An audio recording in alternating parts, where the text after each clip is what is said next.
we got one on our proxy and we got another one in our packet. Does that mean we can vote twice? Did you try the YouTube? Yeah. You've Oh, got yeah, there another we one in your packet. are. Oh, good. I'm way off to the side. Well, I'm glad I wore pants, so I don't have to worry about how I'm sitting. I'm definitely glad you wore pants. I've gone, when I was working, I'd go to a luncheon, and it was always wore pants, and then realize they don't have a skirt. By the way, the mics are live. So I got to really be careful how I sit. That was bad. That's funny. Like for you to at least listen to them. Oh, are they? Okay. If you think they can help you all in your way, if they can't, fine. Yeah, out here. They're working with me. I have an appointment with Joe just to kind of say hello.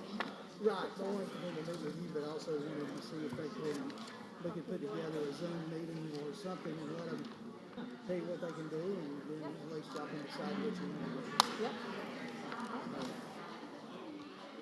All right, we got any thing we need to be prepared for? Aware of other than the usual? Push that, turn it off.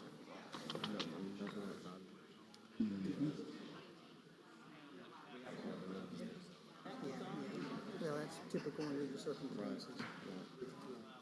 All right, let her fly.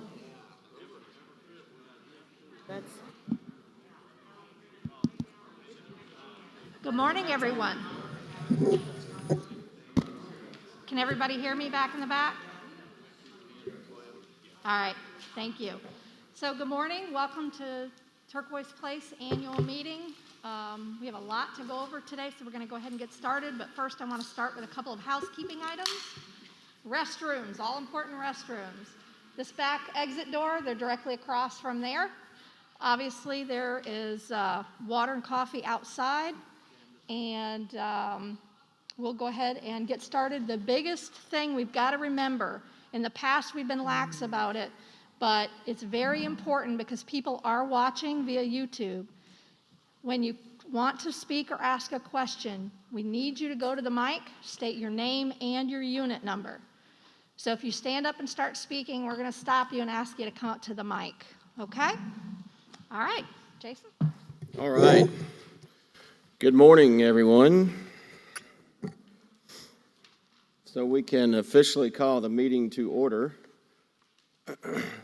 We need to call the roll, Candace? I don't think so. We've got all the board members here. Was proof of notice properly provided? It was. All right. So I want to start out by introducing the board members, the Spectrum team. We got a couple of guys from Yates here, and then we also have our insurance broker here as well. But I'm Jason Voles. I'm the president of the board.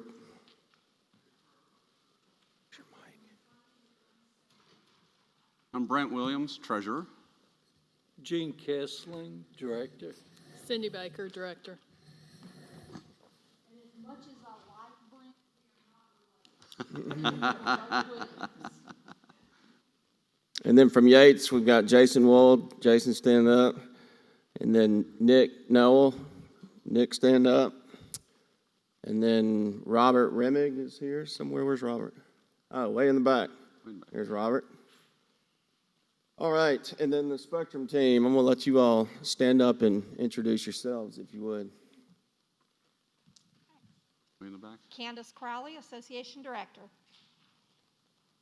Tony Marzullo, General Manager. Lindsay Daniel, Guest Services Manager.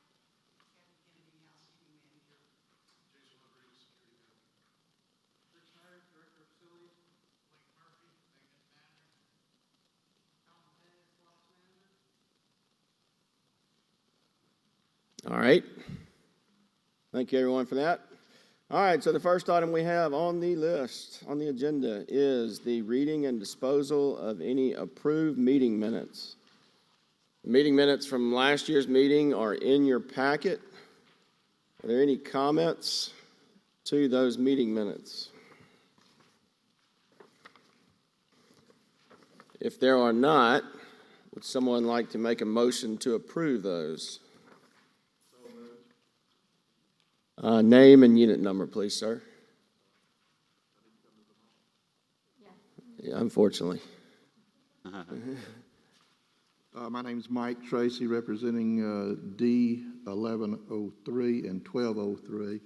Make a motion, we approve the minutes. Thank you, sir. Is there a second?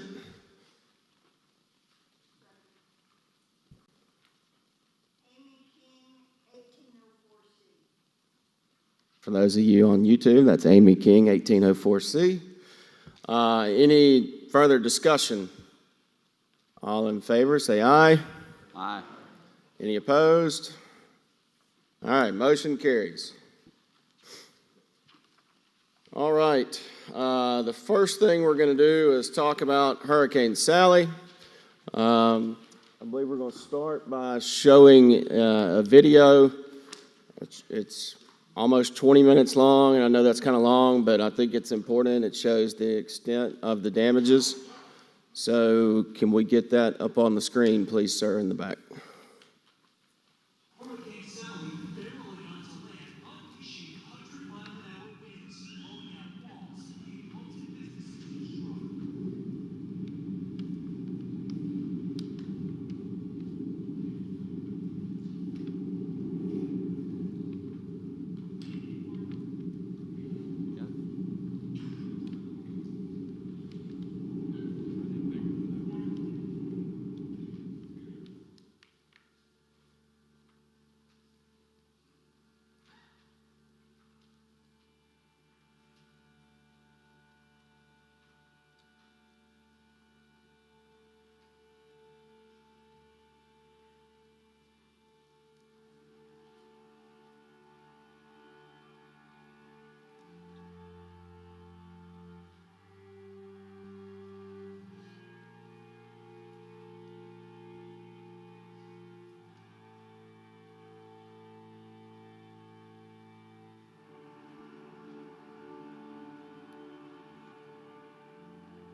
That was uplifting, right? I mean, the good news is that everything can be fixed, and a lot of it has been, and what hadn't been will be. But I'm going to turn it over to Brent Williams, but first I want to just thank him for his response to this. He and his wife, Madge, and their dog, Twix, live at Turquoise Place. I think Brent has been to almost every single contractor meeting. He lives there full-time, and he's been kind of the board's eyes and ears on site every single day, right in the middle of it. So thank you for that, Brent. So I'll turn it over to you. Thanks. Yeah, and I want to say first off that, again, we are full-time residents at Turquoise, and now in our 4th year of full-time residents. And I invite some of the rest of you to join us. It's really nice. But this has been just an incredible year between COVID, and I won't get into all the detail of that, but that disaster, and then coming up into September with Turquoise having really recovered as far as rentals and people staying really, really well.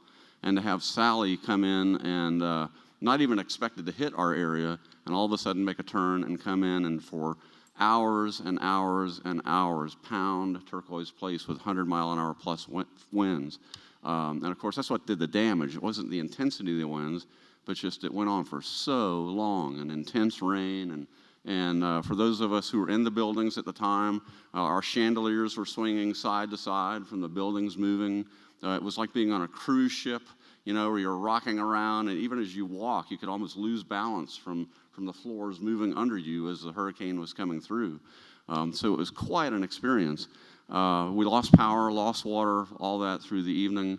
And then the next day, as we were able to get out and start looking around, I think the one word that describes best is we were all shocked at the amount of damage, not only to Turquoise Place, but to Orange Beach, Gulf Shores, Pensacola. Hundreds of homes were damaged or destroyed. Thousands of boats were in people's yards and damaged and destroyed, not to mention, of course, all the damage to Turquoise Place. In our unit, besides the chandeliers swinging side to side, you could also watch the glass bow in and out up to 3 inches as the winds were coming in. And that made us a little nervous, I have to admit, but it held up well. Between the towers, who knows what the winds were? 150 miles an hour? It's hard to say. But of course, that's where we suffered the most damage, is anything in that area between the 2 towers where the winds kind of funnel in. It was just amazing, just stunning. So I want to go over a couple things just to let you know kind of where we are, and again, what the experience was like. And again, I'll say that after the hurricane, having now seen all the damage, we're into Wednesday and Thursday, and again, no water, no power, any of that. I have to say, it was I didn't expect it, an incredible relief to see the first Yates tractor trailer roll up on Friday. So we'd basically been a day and a half after the hurricane, and here comes Yates with a crew ready to start work on the buildings. And after the first Yates truck arrived, shortly after that, Royal Plus came in with their first tractor trailer. Royal Plus, if you don't know, did the mitigation, that is sealing the building up and getting it dried out and getting all the water out of it and so forth. And then, again, over a period of the next few hours and days, dozens and dozens of tractor trailers rolled up with materials and people and all the equipment needed to get Turquoise Place turned back around and turned into the place we expect it to be. We ended up with, as the mitigation process was underway and all the contractors rolling in, at least 150 people on site working on Turquoise Place, day in, day out, 7 days a week. We ended up with an RV city at the east lot for all the people who were staying to help recover the buildings. And then also I worked with the Island Church over in Canal Road to get access to their very large parking lot so we could build another RV city over there for all the people who were at Turquoise Place working. So just an incredible thing. I also want to mention, again, before I talk more about Turquoise, that the people of Orange Beach and Gulf Shores were devastated by the storm. People lost their homes. They lost their ability to get to their homes.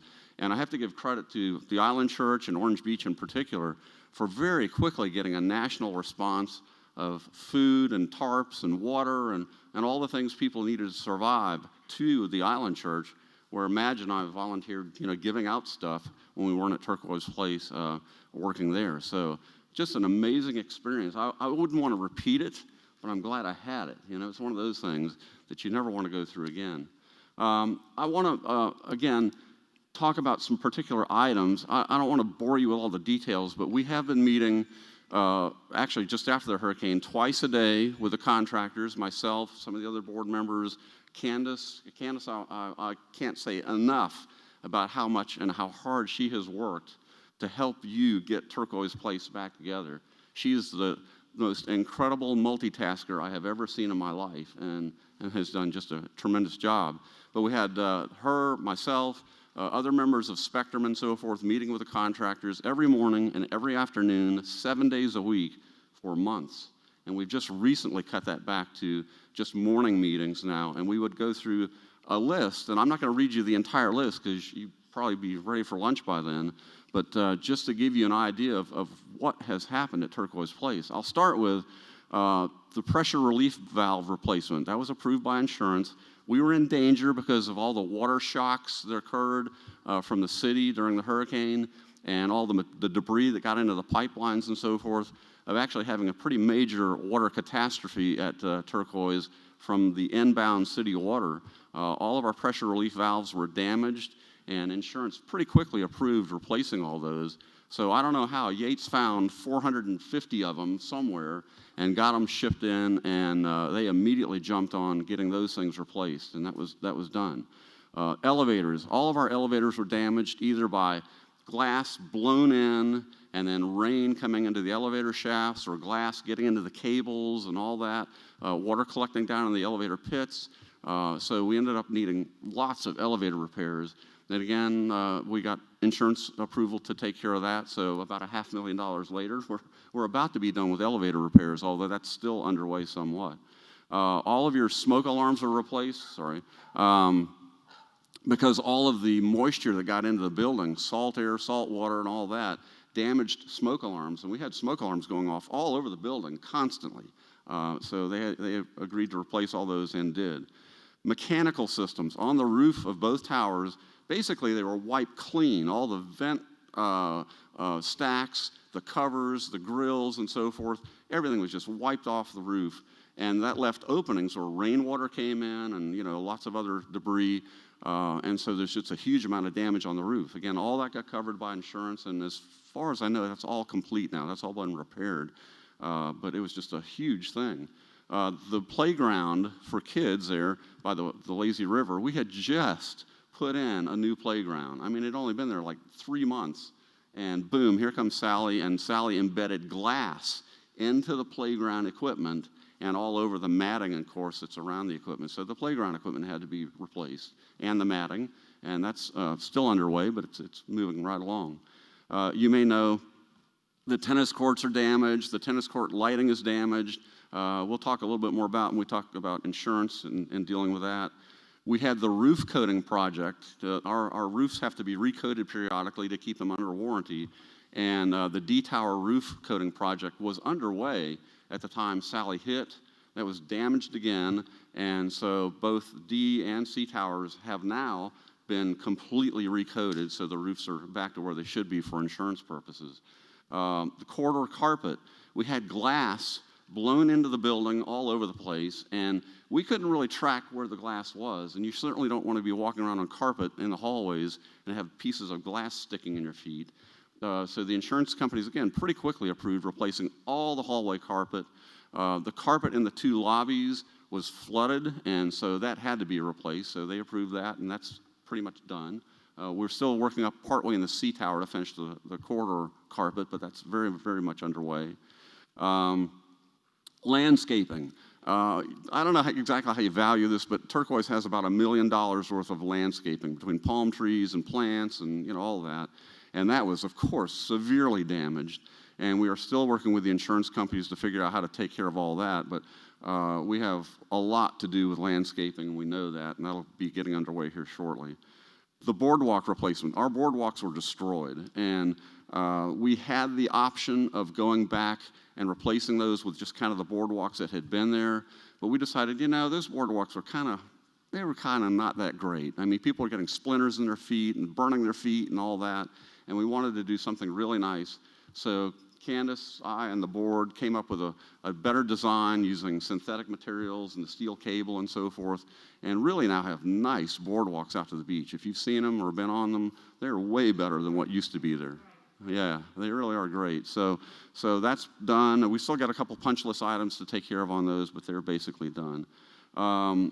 Interior and exterior tile, I won't go into all the details of that, but we had lots of tile damage on some of your patios. Some of your units had buckling tile, that sort of thing, and that tile repair is underway as we speak. Even our lightning protection system on the roof was damaged, and that has now been repaired. The building coating project, we were in the process of basically repainting the buildings and had gotten most of the way through the north side, not completely, but most of the way, when Sally hit. And Sally and flying glass and debris and so forth actually put scratch marks in all the new coating that we had just done. If you get up close to it, you can see places where there are impacts into that new coating. So the insurance companies, again, kindly, have allowed us to go around and just recoat the entire building, and that's good, and that's very much underway. Some of you may know if you've been to the building. The north side is approaching doneness, but the south side, of course, is still underway. All of that is to be done by March. So there's about 30 or 40 people there working on building coating right now, trying to get that done quickly before we get into spring and summer. A little bit more here. The glass system. We lost 60 panes at least of glass that were penetrated. So glass was everywhere, all over the property. In fact, let me go back to the property for a moment. You could walk around the property, even now at night with a flashlight, and you'll see all kinds of little glittery things anywhere on the property, in the grass and so forth. And that's broken glass from all of the windows we had taken out. Some were not complete penetration as the glass, some were. But in any case, Glass Inc. and Yates and so forth have been working very hard to get the glass back in place. We're still in need of replacing about 4 panes.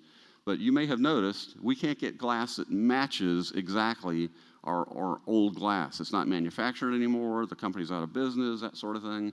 So we're kind of struggling with that. And I'll let Jason or Candace talk more about that later. But the glass story is not done yet. It really isn't. We're trying to get the building, of course, complete and sealed up so that come March and the summer and so forth, we can at least operate while we work on some better solution for the glass.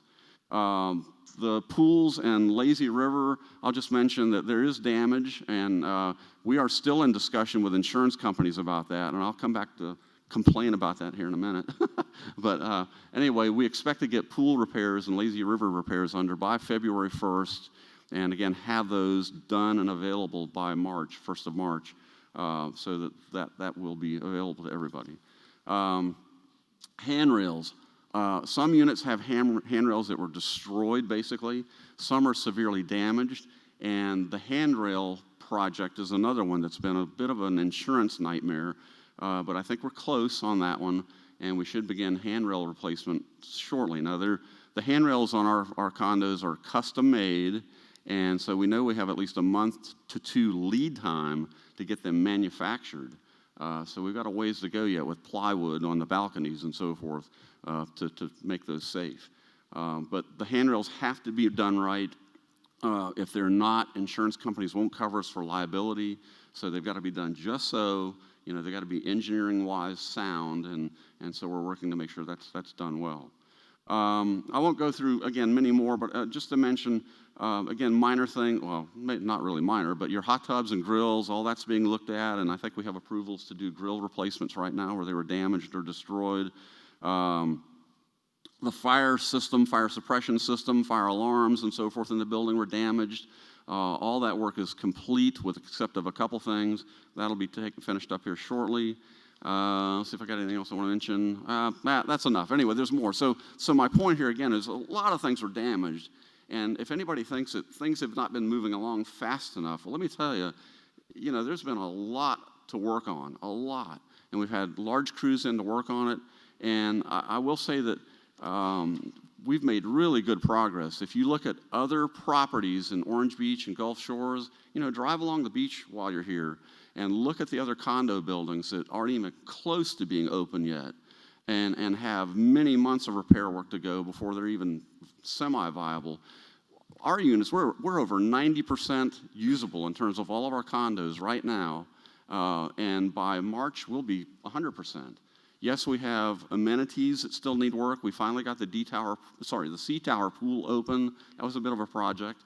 The D Tower pool should open very shortly, and of course then we'll be on to the lazy river and the outdoor pools and so forth. But the biggest hang-up in all this, and I'm new to this, I'm an engineer, I was a college professor and department head and all that, but I've never been involved with a major incident like this to see how insurance reacted.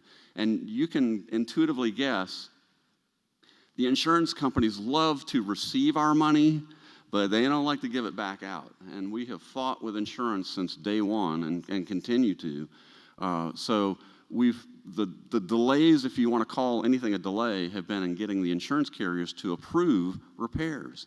It seems insane, but when they're talking about millions of dollars they're going to have to be paying out, they send every expert you can imagine to come look at, photograph, measure over and over and over again before they will pay the money out. And we're making good progress. And some of you might have some thoughts that, well, maybe Yates is, milking this thing or whatever. I have heard directly from the insurance carriers on multiple occasions that Yates is billing at a very reasonable or low level for all the repairs that are being done. So the insurance companies are very happy with, the bills they're getting from Yates and their subs. And so that's just not an issue. It's just the bureaucratic process of insurance is just stunning. I don't know any other way to say it. Lead times on some items have been a bit of a problem, like the pressure relief valves and carpet. Our carpet is custom made. Our glass is all custom made. The railings I've already mentioned are all custom made. So you don't just go to Home Depot and pick this stuff up. It has to be ordered and manufactured, and that has taken quite a bit of time. So all that said, I think we're doing well. Everybody has in mind this sort of first week of March goal to have us fully back in operation. There will be repairs that continue beyond that. Certainly the handrails will be, who knows, into April, May, June, and doing all that once we get the custom hardware in. But I think we're doing well. And I have to say, nothing like this goes perfectly. There's no manual on how to do a repair of a massive complex like Turquoise in exactly the right way. We've all kind of figured it out as we've gone along, and again, I think done very well. So again, thanks to Yates. All of the Yates team has been amazing. The Royal Plus, I guess we have any Royal Plus people here, but the guys who did the mitigation up front were just amazing. Every one of your units had at least 2 industrial dehumidifiers and 6 giant fans in it to get them dried out right after the hurricane. It was just incredible. So again, our goal, get everything back to normal as much as we can by the first week of March, and we go from there. So, here we go. All right, thank you, Brent. Candace, are you gonna? Yeah. So I just wanted to provide you with a little bit of an update, a little bit more on our schedule for repairs. As Brent did state, more than 90% of our units have been turned back over to the owners. We've even turned over units that still didn't have carpet replacement, but to allow owners to get to enjoy their condo and come and take a look, give us any punch list items, and lay eyes on their property for themselves. That carpet for inside the units was delivered yesterday, so we're actually in the process of scheduling and getting carpet installation done over the next few days, so that those units will be complete. As Brent did say, the handrails are kind of the last thing, and those units we haven't turned over completely. That's really where the issue is. We do have a handful of units, I believe 6 or 8, that those handrails are very severely damaged, are not structurally sound. We are allowing the owners to spend time in their units, but no rentals or extended family, because there's just a huge liability there. But we did make it possible for those owners to come and look at their units and stay in their units if they want to, until we can get that resolved for you. With regards to the insurance, we are talking with them routinely, and and Robert Remick from Fisher Brown will be talking to you about the insurance premiums later. Our fight has not been with our broker. In fact, our brokers have been amazing in getting things moving when we were stuck with the insurance adjusters and our carriers. They've given us little nuggets of wisdom on how to argue with them and fight with them and the right words to say to get them moving when they wouldn't release any money. I think it was over 2 months before anybody from Royal Plus or Yates got a single dime. And Fisher Brown was instrumental in helping us get that first draw released so that we could pay some of the people who came and lived in a parking lot to get us back together. So, kudos to Fisher Brown directly. Right now, we've gotten approval on a number of minor items. Some of those larger ones, I think the railings, we've pretty much finalized that and are getting railings ordered. That wasn't something that we could just arbitrarily order and figure out later. It's the worst units, you're looking at $2 million, and then there's money after that for spindles and small repairs. So, we certainly didn't want to say, well, just go ahead and fix it and we'll figure it out later. That's your money. And I want to make sure that that money is coming, So I've been working with Brent and the board very hard to make those decisions, and Yates has actually kind of stuck their neck out on a few things and went ahead and ordered things before we had approval. So we really appreciate that. We do expect to, for the most part, be back to normal, at the latest by mid-March. That includes all the outdoor pools and the pool decks, getting those back open. I expect that you'll see some color and some greenery back on property instead of bare dirt. We won't have all of our landscaping done by then. It may be a 2 or 3 year plan for that, but we'll get the property looking like it should, so that when you and your families or your guests, if you rent, are getting the full Turquoise Place experience when they come in the spring and the summer. And every day when we sit in these contractor meetings, we remind them, this is our drop dead date. We have to be back together.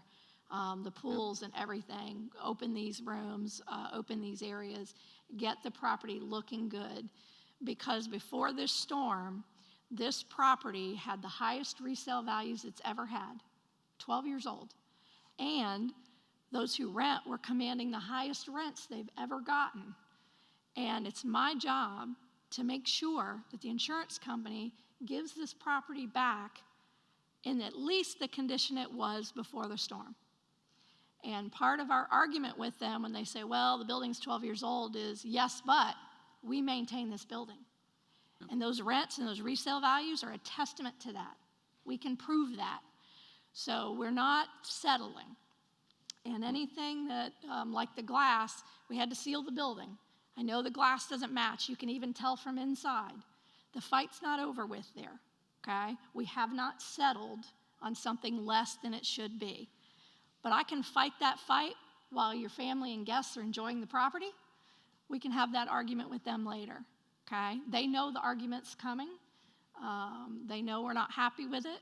But I want to get your property back to you first, and then we can worry about fighting that fight. Let's get the rest of it done, and then we'll argue the specifics.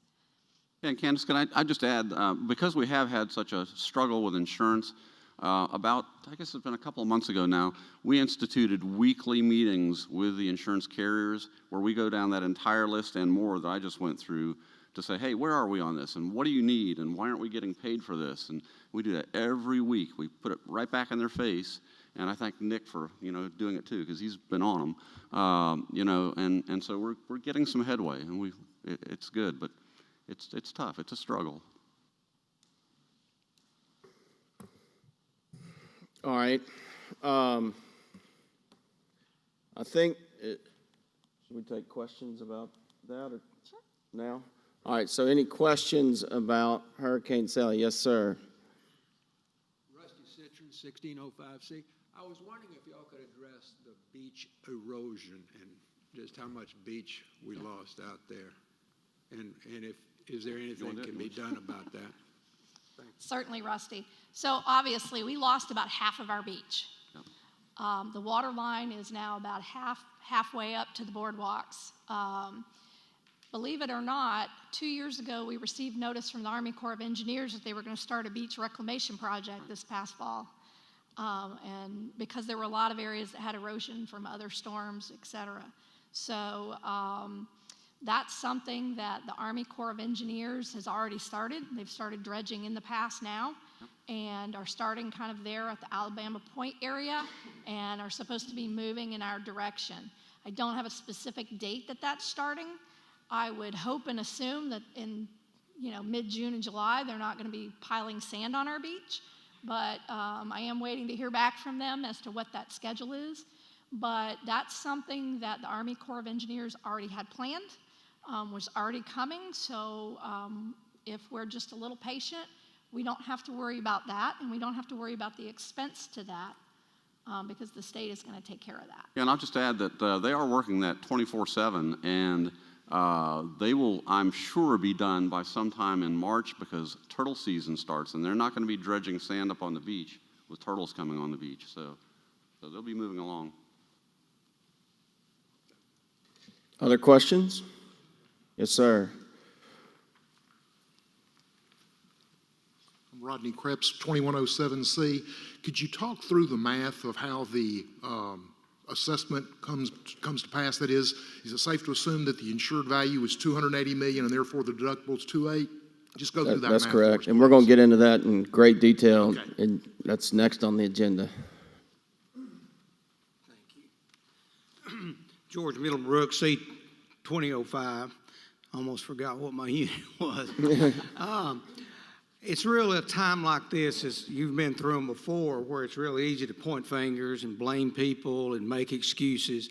I want to be one to say a thank you to Spectrum and to Yates and Candace and all the people that put in all the effort for our benefit. So I just want to get that thank you out there. A couple questions. One, what did we learn from this for next time? Because this wasn't the biggest storm ever hit the Gulf of Mexico, and it may not be the biggest one that hits Orange Beach. I hope it is. I hope we don't have another one. But what have we learned about our building, what we need to do going forward, any changes that we need to fundamentally make? Because if we go through all this, even if we get insurance to pay everything that they'll pay, we still had a lot of problems here. We need to learn from it. And I guess the other thing is, I'm a little bit concerned. We're going to fix all the facade. We're going to put carpet down. We're going to put tile down. We're going to fix railings, put paint on the building. But I'm a little concerned, do we really look at the structure of this building? Is there some things that are not seen? And, as much work as we got to do on the surface, it's hard to take the time to say, well, do we have cables that have stress cables that have loosened up? Do we have some foundation issues? I'm not looking for an answer for that. I just want to admonish the board and Yates and Spectrum. Don't let this thing pass without being sure we don't have a problem that's going to show up years from now. And again, thank you very much. George, I can tell you that in the first week, a structural engineer was on site, and the reports were all favorable. Our building, as you know, is designed to move. Right. It did its job impeccably, and that's why we do not have any major structural issues. The building did exactly what it was designed to do. And to answer your first question, I think one of the biggest takeaways that all of our owners are going to see from this storm is that as much of a pain and as many complaints as we get when we prep these balconies, because a storm might come, we're going to be a lot more conservative. I think we're conservative anyway. This storm, 2 days before, was forecast to go west of New Orleans. And in the last 24 hours, it made a sharp turn that NOAA said it would have told you was impossible. And by the time we knew it was coming to us, it was too late to prep anything except what we had already done. So when in the future we jump the gun sooner and a little more aggressively than we've done in the past as far as pulling all your furniture in. I'm going to ask for patience and understanding that, we followed our protocol. We did what we normally would have done, and if the storm did what it was going to do, we would not have had any issues. If the storm had even come through quickly and left, we would have probably had a couple of broken windows and maybe a little bit of damaged railing. We would not have had the damage that we had. Most of the debris that damaged the building, the end units were prepped, so it didn't come from that. It came from sliding glass door assemblies that were sucked out of the building. It came from debris from the local neighborhoods. Remember, the storm hit us from the northwest or northeast. So that's one of the bigger takeaways, but we're looking at all of that. How can we do it better? Like the boardwalks. It doesn't just look better, it's gonna hold up better. But it's important to learn. That's all my point is. And I know Larry did a great job on this building, got great windows and glass. If he hadn't, it'd been worse. But I just wonder if we ought to think about these end units are really where the damage in the units were. That maybe we ought to think about storm shutters or windows. I don't know what we ought to do, but we need to not just put our effort to getting it back where we want it. And that's important. And thank you, Candace, for all the work y'all do. But we need to be sure the next time we're in good shape for it. Thank you. Thank you. Can I add one more thing too?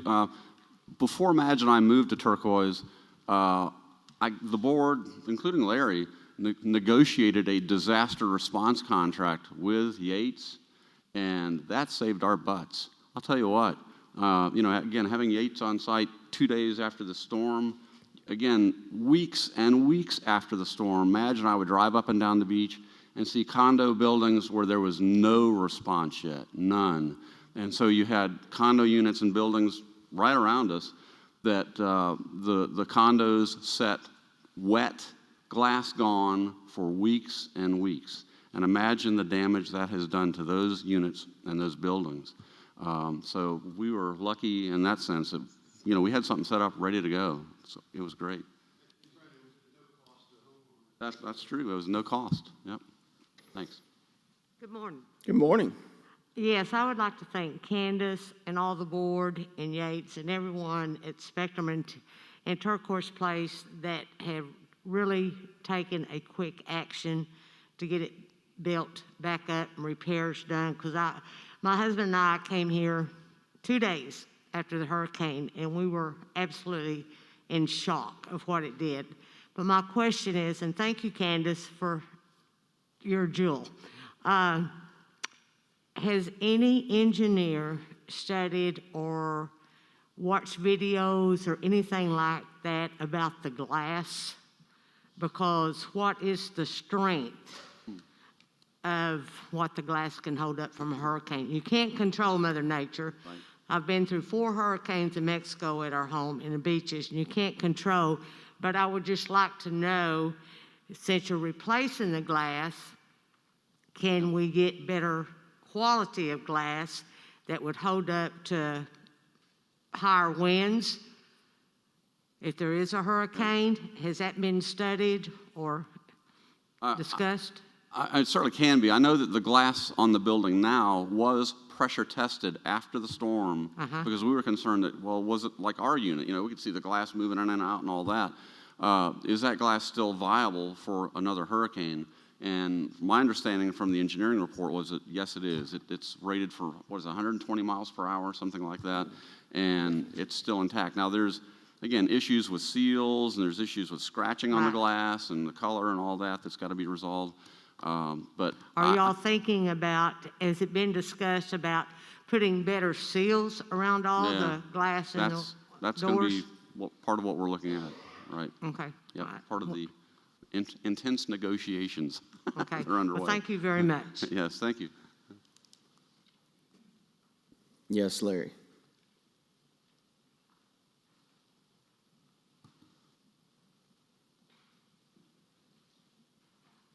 I'm Larry Wireman, and I own D2404, and I live here, and I spent the night here the night of the storm, and I agree with Dr. Williams. It was exciting. Intense. It was intense. I'd like to say couple of things, more to make a statement than to really. First of all, we can put impact glass in the bad spots, in the weak spots, if we will, for probably $6-7 a foot, in addition to what it would normally cost. The impact glass is a little more expensive. Not like it used to be. It used to be twice as much, but that would be small missile stuff, not the large missile. I also would like to say that we had the buildings, and I've probably bragged about this 100 times, we were the only company that had wind tunnel testing done on the buildings prior to construction. And I think the buildings are plenty strong enough. We just maybe need to work on the glass a little. Maybe we wouldn't have to do all the glass, maybe just the units that we had the most problems with, or maybe the corners or something, I don't know. In addition to that, I would also like to say that we have an agreement, the people along the beach here have an easement, which I voted for at the time, with the city of Orange Beach, with the state of Alabama, and they have an obligation to rebuild our beach if it goes away, if it's eroded, the Corps and the state and what have you rebuild our beach. So you can expect that to come back. Let me see if there's anything else. I did not vote for Mr. Yates, Yates Construction, to do to be the primary remediation guy. Not because I had a problem with Yates, but because I think it severely limits your ability to negotiate and save money in the process, okay? That's just my opinion for whatever it's worth, and not that I have any issue with Yates as far as that goes, okay? And I was on the board, I do remember it, and I'm pretty sure that I objected to it. Although I'm getting a little older, I may have voted for it, I don't know, but I don't think so. Thank you. Thanks. Thank you. Candace, if you would, the glass that we have used to replace the panes that were blown out, they don't match. Would you explain why exactly they don't match? Sure. So I've learned a lot about glass. Glass comes in 3 colors, clear, blue, and green. But the variation of those colors is different concentrations and types of gases that are in between the panes, the coatings that are on the glass like titanium, and the different concentrations of those. So there's a formula that our old glass went through a ton of variations before the final color was chosen. And that formula was in the hands of the original manufacturer of that glass. And when that company ceased to exist, no one bought their assets. So that formula, we don't have access to that. So we have looked at a variety of samples and chose the closest color match that we could get a hold of. Going through the process of trying to rematch that is certainly something that we're looking at, if that's an option, if we can get a company who will go through that. It's my understanding from prior board members, et cetera, who were here long before I was, that there was about 30 different variations of color before we chose the one that we had. So I don't know how long that process takes, what kind of expense it takes to do that, but that's certainly something that, we've talked about. Can we go through that process to get a better match? The glass that's going in there now has the same rating as the glass that we had before, but I do agree that the seals and the glass and that sort of thing, I mean, we have some options there. So I think it's going to be a long process to get a final negotiated decision on the glass between the insurance company and the association. But we're not going to, like I said, we're not going to settle for less than what we need to do. And I'll just start quickly. There's a precedent for this. Before Madge and I moved here, we lived in Atlanta, the Atlanta area, and some of you may be familiar with the Peachtree Plaza Hotel. It's a 70-story glass tower. It was struck by a tornado that broke a lot of glass on that building, and they initially went back and tried to just replace the missing glass panels with something they could find that would work, and they couldn't get a glass color match.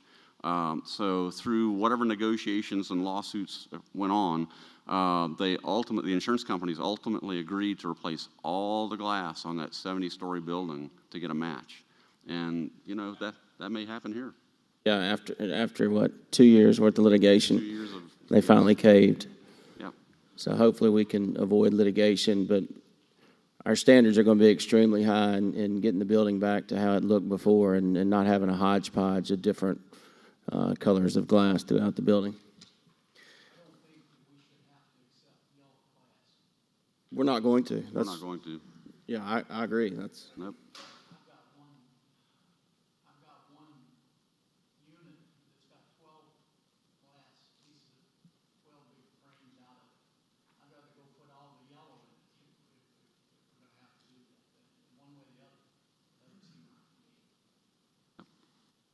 Absolutely.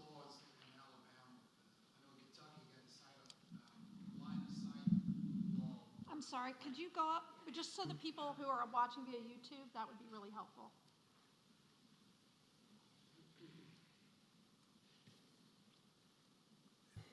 I'm Russ Burris, 2802. I know in Kentucky they have a line of sight, mainly dealing with roofs, where if the roof is a different color, shingle trying to replace it, they have to replace the whole roof. I don't know that that's the same thing here in Alabama, so I'm asking with the glass if it would fall in that same category.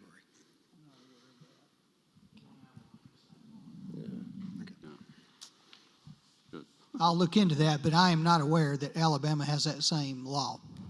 I've not heard of it. And I would think I would have by now in 26 years and all the hurricanes we've been through. So, but that is something that is, obviously I agree with Jason and Larry that, you shouldn't have to accept less than what you had. Right. And I expect there will be a vigorous fight if need be. Yeah, and I'm telling you, we're not going to accept less, but that may require more time to make sense, because the insurance company is not just going to say, you know what, yeah, we'll just replace all the glass. Here's a check for $20 million. We're happy to give you more money. Yeah, exactly. Unfortunately, the insurance companies don't work that way. No. I did get a question from a couple of owners about why we went ahead and replaced glass that we knew wouldn't match. Our only other option was to leave plywood and caulk and hope that every time it rained, we didn't do damage to your unit again. And that's not in the best interest of everyone. The best thing to do was to put in the best option we had at the time. Because like I said, when you're sitting 4th of July and enjoying fireworks by the pool, or your guests or your family are, we're going to continue to argue that point. And then we can come back and replace that glass for you. Okay. It probably makes sense to cover the assessment and the budget kind of at the same time, because the two are related. At a very high level, the 2021 proposed budget is basically the same as the 2020 budget that we approved last year. Okay? Our actual expenses, though, are going to be higher as a result of our insurance expense. In 2020, our insurance expense, in terms of the premium expense, were about $1.1 million. For 2021, we're looking at $2.8 million. Yeah. Well, that's pretty bad. It's bad. Right. All right, not only is the $1.7 million increase in premium, there is also a much higher deductible. Yep. So we were really fortunate in the sense that the board made the decision to buy the deductible down to 1%. So the gentleman that asked about the calculation, that's right. It's 1% roughly, total insured value of about 280 million, 2.8 million, plus $1 million for miscellaneous, a whole host of other expenses, costs outside that are not covered by the insurance. So that's where the total insurance assessment, storm-related assessment, let me say it that way, the storm assessment, and that's the calculation there. All right. What the board is proposing, and certainly it's subject to your approval, is because of the volatility in the insurance premiums. I mean, going from 1.1 million to 2.8, you know, our hope is that that'll be the ceiling, and then it starts coming down because it goes up, it goes down, it goes up, it goes down. And because that's such a large expense, a large part of our budget is to include 1.1 million, which is what we paid in 20, in the 21 budget, and then do an assessment for 1.7 million. 2.8 million, right, minus 1.1 equals 1.7. So for those of you that have owned your unit for more than, I guess, 3 or 4 years, you know, we used to do an annual assessment for the insurance. Everybody remember that? That's owned a unit for a while. And it's kind of going back to that, but not totally going back to that. It's including a kind of a base amount of 1.1 million for insurance, and then doing an insurance annual assessment for anything above that. I mean, at one time we were at 600,000 for insurance expense, not that long ago. Certainly, if let's say in a couple of years it's 1.3 million, well, we've got 1.1 million in the budget, we would probably just cover that in the operating budget, not do an assessment for 200,000. But when the variance is that large, you know, what made sense to the board was to do an insurance expense assessment for 21, and then we also have the storm assessment, and then combine that all into one, get all the assessments behind us, and then move on from there. But I'm sure there are going to be questions. I would ask Robert to come up. Yeah, please. Just to add a little more detail on what Jason said, and I was the major proponent of doing it this way, and the reason is, I think the owners elect the board, and they judge the board by how well the property is maintained and how well expenses are controlled. If you look at the annual budget, one way of deciding how well we've controlled things is from year to year, whether you have an increase in dues or, you know, if your HOA fees have stayed the same. If my feeling is if they stayed the same, we've controlled the expenses for you. They haven't gone up, they haven't gone down. When you have such a large variable of insurance that goes up and down constantly, there's no way for you guys to judge how well or how poorly we're doing at managing the expenses. So I thought, and I think everybody else up here agrees, that by pulling that insurance expense out above the base level and doing an assessment every year, it'll give you guys an opportunity to actually see how good a job or how poor a job we're doing for you in managing expenses. You know, if the dues stay the same and the property's still running great, I would suggest we're doing a pretty good job in controlling expenses. But you can't do that where you have, you know, a $500,000 or $1 million increase in insurance premiums every year. And you can't do it if we ever have a reduction. You could hide, you know, that we're really running up expenses. So I just wanted to give a little color on why I think it's important to do that way. And of course, it's up to you guys to decide. That's a good explanation. So Robert, explained to everybody why the hell our insurance went from 1.1 million to 2.8 million. There's no easy explanation other than to correlate it to supply and demand. For the 5-year span after the last hard market, more and more insurers came in, offering more and more capacity, and rates and deductibles went down. For the last 4 years, the claim experience has been very bad. More hurricanes, more severe hurricanes, more losses.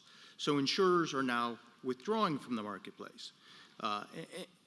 So the available capacity is greatly reduced. You add in the fact that we're looking at a substantial claim, and a good percentage of those insurers that are still available simply will not quote a risk that has an open claim.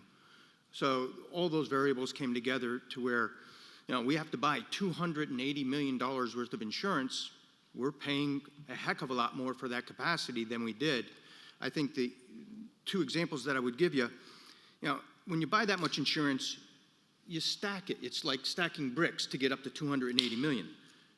In 2019, the first brick was a $60 million brick that came from one insurance company for a premium of $500,000. This year, we needed 2 insurance companies to get $25 million, and the premium was $1 million. So the line of coverage dropped by 60%, and the premium doubled. And that just trickled all the way through the placement. The next insurer last year offered $105 million in coverage and charged us $150,000. That's about $1,300 per million in coverage that they provided. $1,300 per million. This year, the top layer for wind coverage, $35 million in excess of $180 million, costs $1,300 per million. So, excess of $180 million this year, charging the same price that a carrier charged last year to be excess of $60 million. It's cost of capital. And then how did the storm and the large claim, that is still ongoing, the negotiations are still ongoing, explain how that impacted our insurance this year for 21? The biggest issue was obviously the insurance companies look at loss runs. And so they see we've had, a $50 million plus loss. So the vast majority of insurers saying, okay, well, I'm not going to even think about providing any coverage attaching lower than 50. I want to be above. I don't want, insurance companies, as you very well pointed out, they don't like to pay claims. It's an unfortunate reality. So a lot of carriers moved up and said, instead of, maybe participating in excess of 10 million or 20 million, where I got to be above 50 million. Even more, just simply said, we're not going to quote. We had 50 insurers that we could talk to over the last 3 years. We've got maybe 30, 35 now. Last year, it took us 4 insurance companies to build $280 million in coverage. This year, 20. So the carriers are raising the rate, cutting back their line. We almost had to get a builder's risk policy because we couldn't get the permanent insurance up until kind of the last minute, right? Yeah, so, if you think about it, especially for the peril of wind, an insurance company looks at Turquoise and says, there's 50 pieces of plywood. If a strong storm comes along, we're going to have a huge wind claim. So they just simply don't want to provide the coverage. So we were real close to having to convince the board that we can't get permanent coverage until all the repairs are done, because so many carriers were not interested in participating until the repairs are done. We managed to work that out and get the coverage in place. We do have a builder's risk on the actual repairs, which is customary. But we're going to get through it. I think long term, as everybody has said, insurance is cyclical. And the good news for us is that the hard markets never last as long as the soft markets. So if we can get through a couple of years without adverse storms in the Gulf and a couple of years without any direct large losses for Turquoise, things will start going back to where they were. But it's going to be difficult for the next 2-3 years. Yeah, and the biggest risk is if this same storm were to hit next year, instead of having a storm assessment of $3.8 million like we have this year, we're looking at $15 million. Right.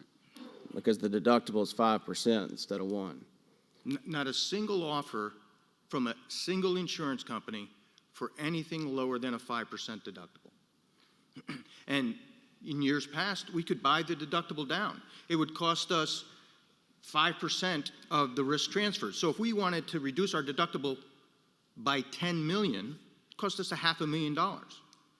Today, that same risk transfer cost is doubled. So if we want to reduce our deductible by $10 million, it's going to cost us $1 million.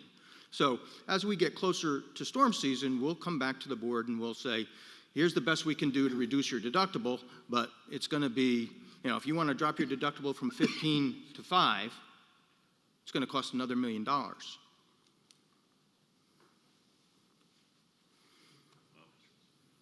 right.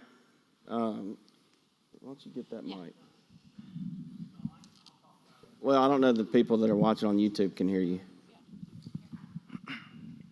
Rob, how did you guys know the storms were coming? I'm sorry? How did you know the storms were coming?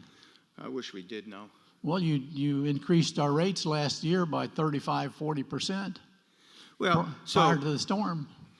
Yeah, as I mentioned, for the last 3 or 4 years, storm activity. I'm being facetious, okay? Okay. Listen. What if we put the impact glass in we're talking about? Can we get a better rate? Because obviously we're going to have less damage. You will get a better rate. Okay, that's my 2 questions. That's it. Thank you. I want to get you on record. Yeah, impact glass, so Larry alluded to it, and I'm sure the board is very familiar. So where we are, building code requires glass to meet 3 criteria. Wind speed, sustained winds of 110 miles an hour. I don't think sustained winds means hours. It means minutes. So there's a huge difference. That was really the problem with Sally, was the sustained winds 80 to 100 miles an hour for hours. I don't know how anything could have withstood that. Then the next criteria is impact. So the current code is from 0 to 30 feet, you must have impact glass able to withstand a large missile. From 30 to 60 feet, you must be able to withstand a small missile. And large missile is essentially a 5-pound 2x4 being thrown at you. And then a smaller missile, you cut the 2x4 in half and it hits you. And then above 60 feet, impact glass is not required. And I can confirm what Larry said. I've been working with developers in this region for 2 decades. The cost of impact glass has gone down dramatically. So there's no long, it was double. So there was a lot of decisions made throughout this region to comply with code and not buy impact glass through the entire structures. There's no doubt that will make you more insurable and help you, when the market hardens, and help you when the market is soft. But it's going to be more expensive. And as we've been talking, the insurance company is obligated to pay to repair or replace with like, kind, and quality. So any incremental cost increase associated with impact glass is definitely not going to get covered. Yes, ma'am. I've been chewing on this for several days. Barbara Kennedy, C1909. Given that we're on the hook now for the first $14 million of any damage that comes with the 5% deductible, have you all looked at self-insuring the base? We're on the hook for it anyway, at a 5% deductible. Is there an insurance carrier out there that will build the brick after $15 million? Well, that's essentially what these insurers are doing. That's what we have. But okay. All right. Maybe let me rethink my question and I'll come back. We looked at that back in 2008, 2009 when the rates went skyrocketing. Little history. Back before Ivan, the insurance rates for a really well-built building was 40 to 45 cents per $100 of value. After Ivan and Katrina hit, there was a couple-year delay, but it took off to $1.50, $2 per $100 of value, and there were wood frames out there paying $10. And of course, then, when they were making, the insurance companies making that kind of return with no storms, it started going down, and it continued to go down. I never thought I'd see it get below 40 cents. You guys, 3 or 4 years ago, got down to 27 cents per $100 of value, which is the lowest rate I've ever heard in the 26 years I've been here.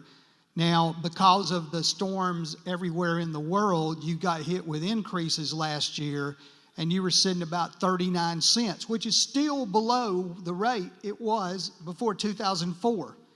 And now you've been hit with this tremendous increase because your building is so large, nobody wanted to insure you, like the gentleman said, and now you're paying $1 under these new rates.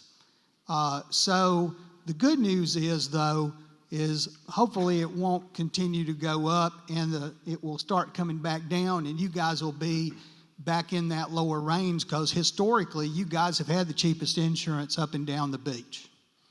So we looked at what we called captives insurance companies way back in 2008, 2009, because everything was going so crazy and it was almost getting to the unreasonable stage, but then the rates went down and we stopped looking at it. But it's hard to self-insure. No mortgage companies is going to want to, insure, going to make loans in this building if you're self-insured. You'd have to go into pools with other associations. It's a steep uphill climb, and I right now don't recommend it. Now, if you guys got up to $4 or $5, then we'd start looking at it, but it's not even feasible right now. And just, Robert, correct me if I'm wrong, but just to kind of simplify things for some of our owners, basically because of our value and the size of our property, in the past, 4 carriers took care of everything. And every year, 1 or 2 of those dropped off and walked away and wiped their brow and said, somebody else's turn. Okay, we don't want the risk longer than the year. And this year, we got hit by the storm, the thing that all the carriers were worried about. And after that, everybody went, oh no, I don't want a piece of that pie. And after a lot of work, got a total of 20 carriers to assume a tiny little piece of risk because it is a risk. Correct? Yeah, and so you understand, it's a very complex market that we're dealing with. This isn't like you see the commercials, you go to a local agent and you get a quote for your business from Hartford or Zurich or State Farm. These insurance companies are surplus lines insurance companies, which means they do not file their rates with the state and they do not file their forms. So they have the ultimate freedom to do exactly what they're doing. We don't negotiate directly with these insurers. We work with brokers to get to these insurance companies. So we represent Turquoise. You are our client, and our allegiance is to you. We go to a broker who goes to the 30 or so insurance companies and says, will you participate? And of course, we come up with a scheme on how we want to put that layered program together and push and pull and twist arms. But at the end of the day, we worked with 4 different brokers because although one broker represents 95% of those companies, there's a broker over there that's got one company that might help us. So we're going to work with him. And then there's another broker over there that represents one company that might help us. We're going to work with him too. So we went through every avenue, and I can tell you, 24 hours before the renewal date, I had real doubts as to whether or not we were going to be able to get it done because the carriers just weren't participating. But it came together. We did get a lot of capacity from brokers that hadn't been on the Turquoise program before. As I said, now we have three carriers that were able to participate. The 4th broker wasn't able to get anybody involved, but it got done. And, as I said before, it's a cyclical market, and history has always shown that hard markets do not last as long as soft markets. So we're looking at, as long as we can get through a couple of years without adverse wind, things starting to straighten out in a couple 3 years. Yeah. Unless we have another storm. Other questions about insurance specifically? I don't think Robert's going anywhere, so if you think of one in a minute, you'll still have an opportunity to ask it, but you can sit down. Thanks, Robert. All right, so looking at... Yes, sir. Correct. Correct. If you look at this page, let's get page numbers on there next year, Candace. The 21 proposed budget.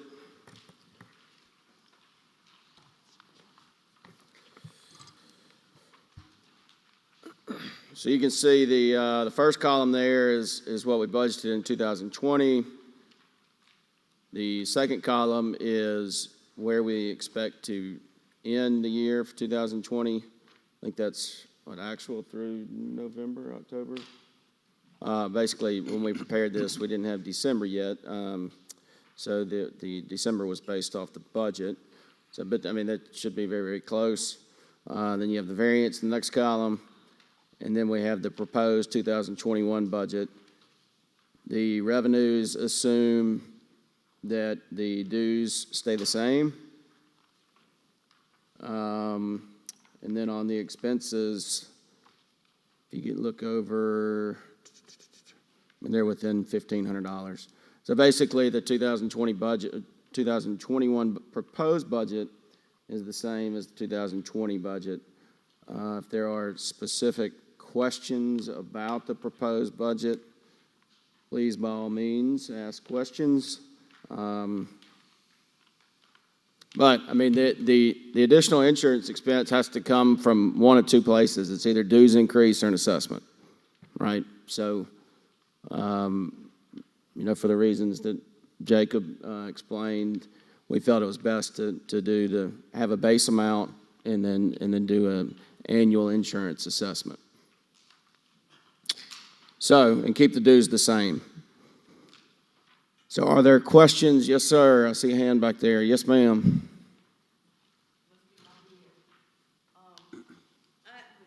Just about the billing of the dues. Name and unit number, please. Sorry, Cassandra Lane, C1002.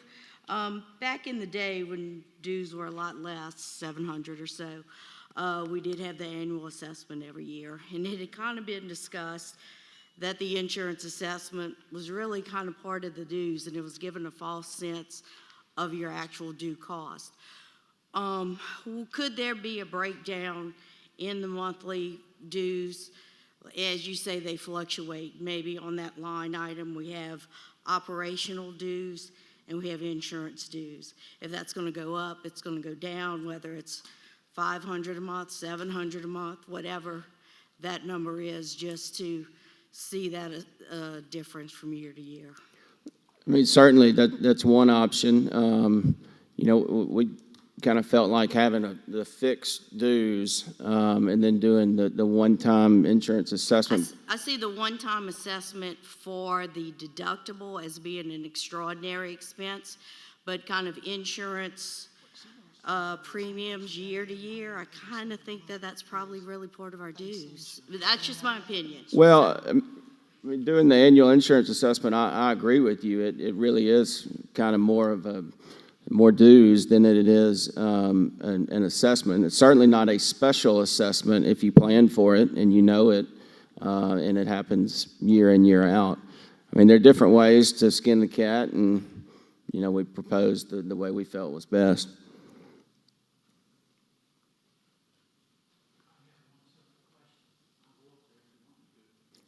Well, and while Larry's coming up so that the YouTube people can see him, I will say I was the one member on the board, and this is just a personal preference. I'd rather it be in the dues and you pay it every month. But when it comes right down to it, you're going to pay it one way or the other.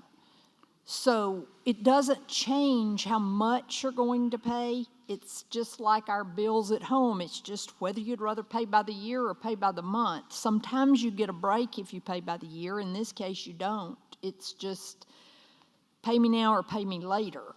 But trust me when I say we talked about it ad nauseum, and I was kind of the other voice. But one of the things I will say about this board, and we've talked about this, and it's something I value as a board member, is that while we can disagree, because I suspect in this room there are disagreements about it, in the end, we're all on the same page. I'm fine, even though I was the voice on the other side, I'm fine with doing it the way we've proposed, and certainly will vote for the budget as it is proposed, because, again, in the end, we're going to pay the same thing, whether we pay it 12 times or once. This might be a stupid question. I'm a hillbilly. I don't know much about accounting. Nobody believes the hillbilly part, Larry. But I'm wondering why doesn't the assessment show up in revenues? Is there some accounting reason that we don't show it in revenues? You got a master's degree in accounting, I know. All maybe right, so the revenue, the assessment is missing from the revenues, and the overage is missing from the expenses. Okay. So you could include them both, and it'd come to the same result. I understand that. I just wonder, when I look at this as an outside guy, I don't see the assessment. Okay, and maybe that's a good thing if you're trying to sell your unit. Maybe that's the purpose of the deal. But I just wonder, it is revenues, right? Yeah, it is. No, you're probably right. We probably should have a line item that says I'm just assessment. That's all. Yeah. Jason, No, that's a good point. Yes, sir. Yeah, Mike Hamilton, 705D. And just really question, first of all, no problem with the way you guys are doing this, okay? The one thing I was going to ask you on the budget, as was mentioned, landscaping may take quite a bit of time to make it right. I noticed the landscaping amount is basically level. My thought would have been we would have increased that, given I doubt the insurance is going to cover that very well. But if you could address that, that'd be great. Second thing is, at one point in the write-up, it says paying the assessment within 90 days. Another place in the document, it says pay it in February. Could you clarify which one is correct? First off, apologies for the confusion in that information. When we sent out the information, it was a little bit later than we had started all of the discussion with the board. So I neglected to change that date for you. So March 22nd is the due date on that assessment. The board wanted to give everybody that time. With regards to the landscaping, most condos and associations have no landscape coverage at all. We have landscape coverage. The board and our insurance brokers have been great at making sure that this property is covered for every eventuality that we can get coverage for, including terrorism and that sort of thing. But the offering for landscape coverage is never going to be our value. It's just not available in the market because it's something that's not typically covered in the first place. So we have great coverage for that, insofar as the market allows, but obviously it didn't meet our need. We will certainly, when we're back to a point where we can negotiate with insurance a little bit more, try to get some changes made in some of those. And I'm going to be working a little more closely with the appraisers to make sure that the values make sense, or see if we can get them to adjust their determinations a little bit. But there just isn't available the level of coverage for things like landscaping and those exterior things for a property like this. I have to go back and double check, and there's wind coverage and then there's flood coverage, and it depends on what affected what. But I think our wind coverage was $100,000 or total coverage there. Flood's going to give us some additional coverage on there. I don't have any final amounts yet. But we can also work with our landscaping contractor to be creative to get a bigger bang for our buck, so to speak. And that's what we're going to be working on. I think we can make the property look awesome. And we're trying to work within the insurance monies that we're going to be getting. And anything additional, the board can decide, we can lay out that plan over a couple of years. For example, to replace all the palm trees we've lost and are about to lose. Ken Sheldon, C21 get away from the insurance. Could you give me, Brett, could you tell me what the insurance did not cover that we're paying for? I mean, just some of the big ticket numbers. You want me to cover that, or Candace? One I'll mention, and Candace can jump in too. One thing that I learned is insurance doesn't cover lighting that is not attached to the building. So the big lights for the buildings, the tennis court lights and that sort of thing, they don't get covered by insurance. It's incredible. And you see that actually all around Orange Beach and Gulf Shores. Drive around, you'll see shopping centers and restaurants where their signs or parking lot lighting were damaged or destroyed. Many are not covered by insurance, so it's going to be a while till they replace them. It's kind of a big one. Yeah. We have very limited hardscape coverage, for sure. And we're maxing that out in every way, shape, and form that we can. Right. But typically, under a lot of policies, things like outside fencing, boardwalks, trees, exterior lighting, those things are typically not covered. We have some limited coverage on some things and no coverage at all on others. But to answer your question as best I can right now, because the insurance has not in writing approved a single thing yet, I don't have an answer for you. I can give you some guesstimates based on what we're hearing, and that's what Brett and I have provided the board to come up with an overcost, a cost of what's going to be not fully insured or not covered by insurance at all. And again, when we get back into a position in a few years where we have more negotiating power, we can certainly ask for some additional coverage. But compared to a lot of other properties, homes, and businesses, we got more coverage than most. But there's just a lot of things that just are not covered by insurance companies because they know that they're going to have to pay out on it. The two biggest items are landscaping, and then the boardwalks that we replaced they're more expensive, so we had to pay for that overage, and they weren't fully covered. So those are the two biggest items. No, we have had some advances, but they haven't signed anything saying they approved. But what they told me on those advances, because I asked for something in writing over what those advances represented as far as approved, because all we have is verbals in our meeting, and they said those were good faith payments. No, not at this point. My apologies if this was addressed in correspondence prior to the meeting, but the management fees on expenses tripled in this year's budget. Can you explain? Yeah, so in the original, back when we did the bidding of the management contract, part of that was proposed fees, and then so it was a 3-year deal, and in Spectrum's proposal from 3 years ago, or I guess 2 years ago, for the first 2 years, I believe the fee was like $40,000, and then the third year it was 120, I think. So that just goes back 3 years to agreement made 3 years ago? In the bidding, it was 2 years ago, so I mean, it goes back to RFP, and then, all right, well, Spectrum is willing to manage the property under these terms and conditions, fee year 1, fee year 2, and fee year 3, and then we signed the management agreement memorializing that. Good morning, Jason. My name is Don Stellian, 2406C. Two-part question, not related to insurance. It looks like SWB and contract labor are budgeted neutral.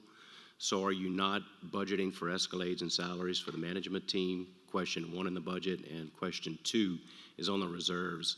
I'm new. We just purchased in February. It looks like the reserves are getting pretty high. Is there a plan to put that money to work while it sits there, or do you cap it out and then return it, or what's the policy there?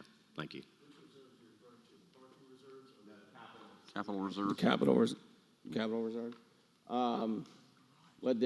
As far as the management, that's the salaries. That's a fixed amount. So per the agreement. So that goes back to the management agreement. As far as the reserves, a couple of years ago, the reserves, got really low concerning low, and so we tried to build those back up so that when we take a hard look at things like doing the impact glass on the ends, that there are some funds available. You know, it's a big, expensive property, and we want to have you know, strong reserves to make the COA financially healthy and solvent. I don't know if that answers your question, but.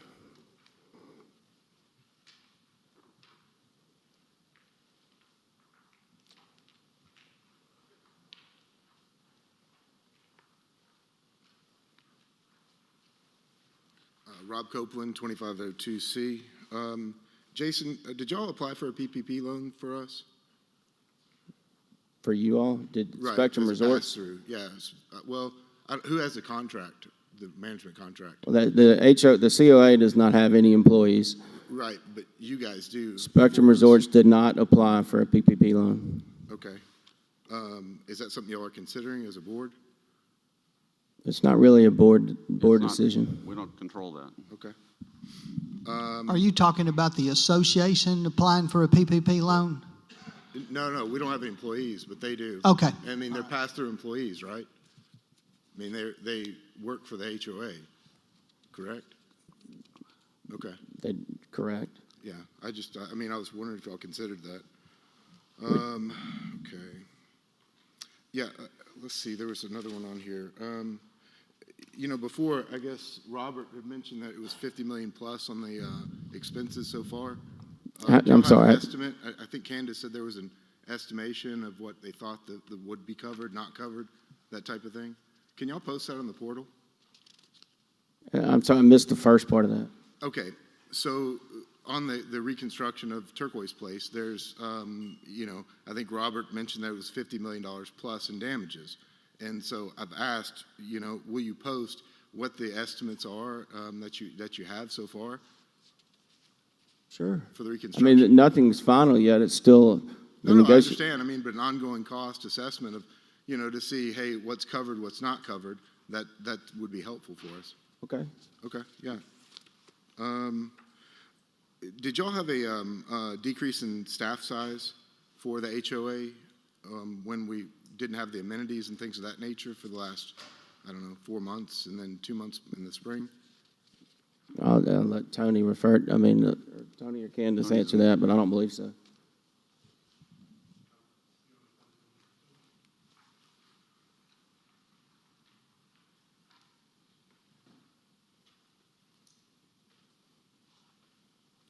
Good morning, everybody. So the answer to your question, Rob, is we kept all the staff that was HOA, assigned to HOA duties through all this to continue doing HOA work. So like, for instance, you know, when the hot tubs are full of water, aquatics needed to continue to go, so that contract stayed. The HOA maintenance, HOA custodial were all put to work doing HOA, assisting with whatever was going on at the building. So the HOA maintenance folks had to, for instance, give access to the construction folks that were in the building, as an example. The HOA custodians were employed doing checks on the individual units and doing the assessments in the individual units and so forth. So they stayed employed doing HOA work the entire time. Spectrum didn't apply for PPP. Sure. There was some concern about the affiliation with Yates and the size and because although they're separate companies, there's some common ownership, and our lawyer looked at it and said, yeah, you probably qualify, but I'd be concerned about it. They'd love to make an example of you.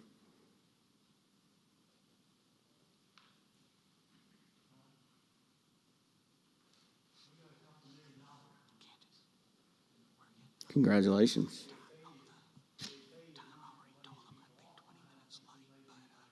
Yeah, we didn't either. We did not. Yeah. No, I understand.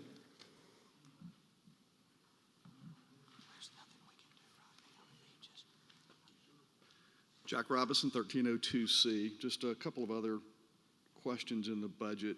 We may get to this when we talk about parking, but it looks like the overflow parking budget's been eliminated. The what budget? I'm sorry. The overflow parking has been eliminated. Does that mean we're getting rid of that lot? I think it was a $36,000 overflow parking lot lease. Has that already been released, or what does that represent? No, it comes out of the parking reserve. Since that expense is 100% related to parking, we're paying that out of the parking reserve. Okay, so we're not getting rid of that. The No, lot. sir. That's okay. All right. No, sir. Second is, I know we were in the process, and this was from a few years ago, of upgrading some of the plumbing in the units. I know we had talked about moisture remediation, and as a beneficiary not of the damage from the hurricane, but the afterfact of water being pumped back through the units, pipes busting above us, and we getting flooded a month or two later. What is the plan to make sure that we've put the metal piping, that we've replaced toilet lines, water lines, ice maker lines, et cetera, throughout the building, so we don't have those kind of relatively inexpensive repairs that need to be done to avoid expensive repairs? Sure. I can address a little bit of that for you, Jack. So the last association-approved project, we are still in the process of. We've got a little over a third, so getting close to a half done with toilet supply lines, bolt-to-tank gaskets, those things that leak routinely. Legally, technically, each owner is responsible for the maintenance, upkeep, and those sorts of things of those items. But your association, for the good of, and your board, for the good of the whole association, has agreed to, to fund these things that routinely leak. That's helped with our insurance premiums in the past in some of our negotiations. We actually have the strictest leak protocol on the island, and we've actually been asked to address other associations about our protocol because of that. We will continue as a management company to work with your board on, once we get all of those replaced, what's the next thing that leaks routinely? Do we need to move on to something else? A lot of associations don't step forward as an association as a whole. They go to the owners and say, you've got to maintain your unit.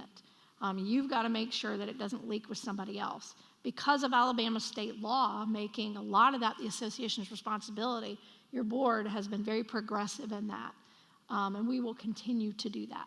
Yeah. And I've asked Tony and Rick to make that a top priority. That's taken longer than it should have to complete that phase 2 of the leak prevention. Yeah, no, I would agree. As an owner, I took care of that myself about 3 years ago when it first came up at the board, and I think, Larry, you were the one that identified the issues that start to evolve as the unit reached its 10-year anniversary, et cetera. So for someone who's flooded twice in the last 3 years due to pipes busting, I would encourage everyone to spend $5 or $6 and replace your hoses. Yeah.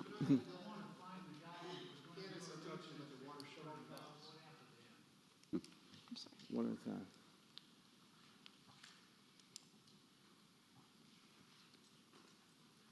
Russ Burris again, 2802. Candace, I talked to you about those water shutoff valves to all the items, the commode, everything. Have we had problems though? Those are the O-type. Most everybody switched to the half-turn type. Have we had problems with those leaking? The actual shutoff valves themselves, no, and they're pretty standard. But the shutoff valves themselves have not been a leak source. It's been supply lines. Even people who've changed out to... That's what I'm talking about, supply lines shut down. Even people who have changed out to braided lines, an additional source of leak on those lines is the connecting nut between the toilet and that line. If that's plastic, that's another failure point. So we're changing those out with braided lines with a metal nut. Yeah. Because just changing out to braided lines is not good enough. What I'm talking about, the water supply line shutoff valves, the ones that turn in. Larry, you might know more about this than me, but I was told the plumbers, those are O-type, have a lot of problems with them. The new type have a half turn, and that's ones I've been told they should all be changed out. We haven't had, Link Murphy, who's our Rick Snyder, our facilities director, correct me if I'm wrong, but I don't personally recall a single instance of that being a leak source. It's been the supply line nut, the supply line itself, ice maker drain lines not being in the hole, dehumidifiers drains not being down in the drain hole, and jacuzzi tub seals and other problems with the main tubs. But the shutoffs to the toilets and things like that, I don't recall a single instance where we've had an issue with those. And while I'm up here, so I don't have to get up again, on this special assessment, you saying that we're going to have to pay this by end of March? Is that what you're all talking about? Yes. Okay, well, we're all kind of, hopefully everybody has the $5,000 special assessment on their insurance. So we're kind of mercy of the insurance company, paying us first. And it's not going to affect me too much, but some people have multiple units. It's a lot of money to come up with. Is there some kind of grace period on that we thought about till we get our money from the insurance company? I mean, Do Brent, we need the maybe- money right away, or does they operate, or? Well, right now, the insurance premiums are due. Okay. Or overdue, and the down payment. So currently, your board is financing the insurance premiums. So that's $300,000 a month that your board is paying until it recoups monies from the ownership. The money that we've gotten paid as far as storm-related damage, they've paid about half of what's due on that. So That's kind of the boat I'm in too. They pay yeah, about half it's what's all due. coming. So again, you've got some decent reserves there, but do you want us to drain the reserves to prepay things while we wait for final insurance determination? So, the board can certainly entertain any decisions that it wants about a further grace period, but meanwhile, the money that has to be paid out has to come from somewhere. I understand. It just seems a little tight for us when you all made the decision of the special assessment to when it's due, and we're kind of waiting for the insurance company to pay us. Sure. What was it, 90 days? Yeah. Yes, sir.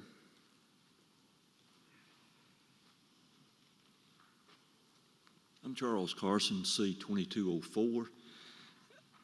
As an association that really does not earn any income, can we not avoid paying income tax? Can we not, I think another association I'm a party to, we apply that to the next year, any overages? Is this going to be like $120,000 over about 3 years? We're only taxed on the parking revenue that the guests pay. That's the only income tax that we have to pay on that revenue. Okay, so that's not really neutral then. There's a fund to pay the, I mean, to cover the, so this is different than the lot down the street.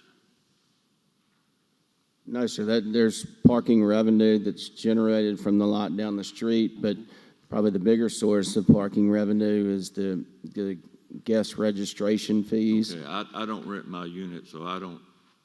Yeah. So, I mean, we could pay the income taxes out of the parking reserve fund, but it's Okay, six, so half a this dozen. income tax is strictly on parking, is Yes, what sir. you're saying? Correct. Okay, If we didn't have the parking revenue, we would not pay any income tax. okay.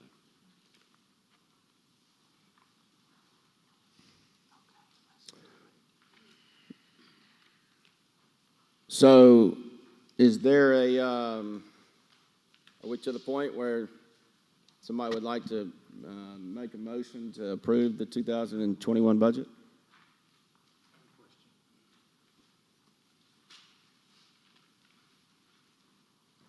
My name is John Sauer, C704. Last year, we talked about that the board had decided the money for the parking would be held, but if something catastrophic would occur, the board could vote to remove the restriction for the parking funds.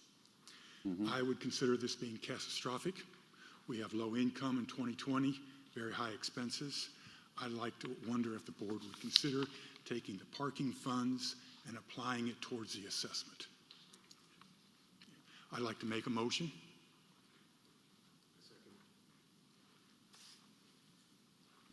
All right, so let's have a little discussion about that. If we do that, we're basically making the decision that we either A, don't want to build the parking garage, or B, we may still want to build the parking garage, but the owner's probably going to have to pay a portion of it.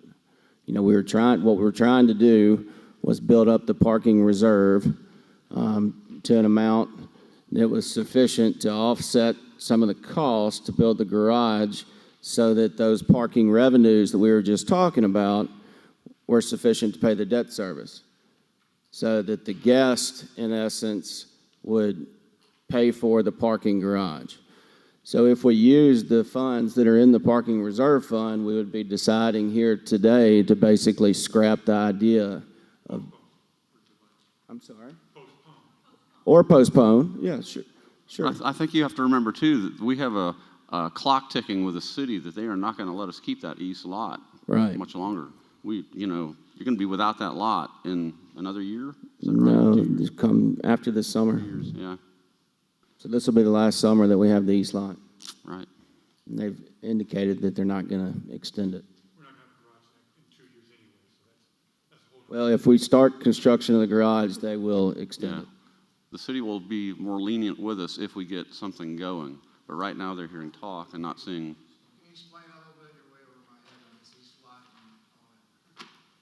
Well, we have the lot east of Turquoise Place that is, I guess you could say the city's being nice to us, letting us have a parking lot on the beach side like that, and they are withdrawing that permission.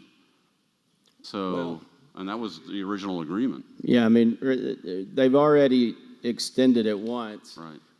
And when they extended it the last time, they said, don't come back to us. You know, we're going to extend it one time, because it's in violation of the current zoning within the city. You know, certainly we intend to go back to them, and we kind of already started those discussions to try and get it extended.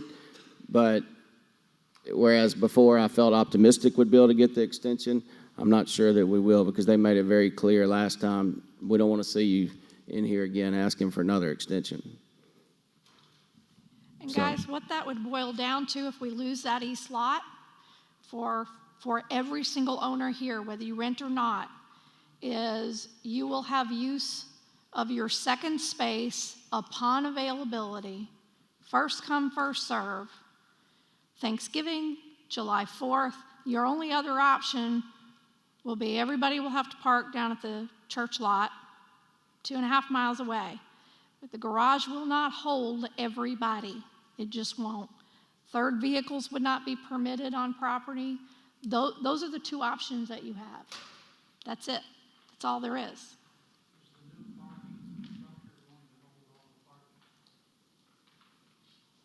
Yeah, I think I think it holds about 160 spaces.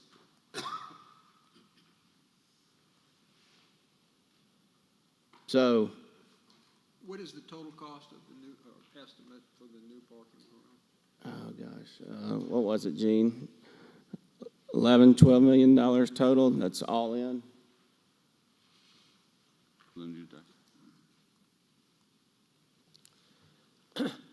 I don't know the exact cost that we did this, but I was responsible, as I had more and more people come to complain about the parking, to come up with a solution. Talking to people who own units at Turquoise Place, I felt like the majority said, yes, I would like the extra parking. However, I don't personally think I should pay for it. That's the premise we worked on. I was a liaison with the city to get the parking lot to the east by the hotel. At that time, they gave us a certain period of time and said, we may extend it if you start construction on the new parking lot. We collected the money, and also it was our feeling, and personally, to make me feel better, to look at this for a year, how much money we were bringing in, and to see if we thought that would cover the debt to build this parking lot. Up until this hurricane, we planned on putting this to a vote at this meeting.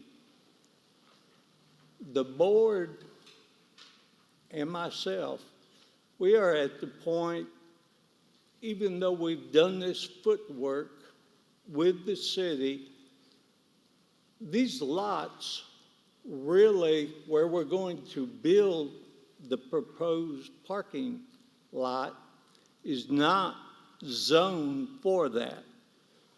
The city has been very, very nice, I think, to us. I tried to go to all the city meetings and be in contact with the council people. I do think at the end of this year, the council members have expressed to me that, you know, if you don't have a hole in the ground starting to build that parking garage, then we're not going to extend the eastmost parking lot. And the board, I think, as a whole, we've worked hard on this because we felt like that's what the majority of the people wanted. However, the hurricane, of course, upset a lot of things.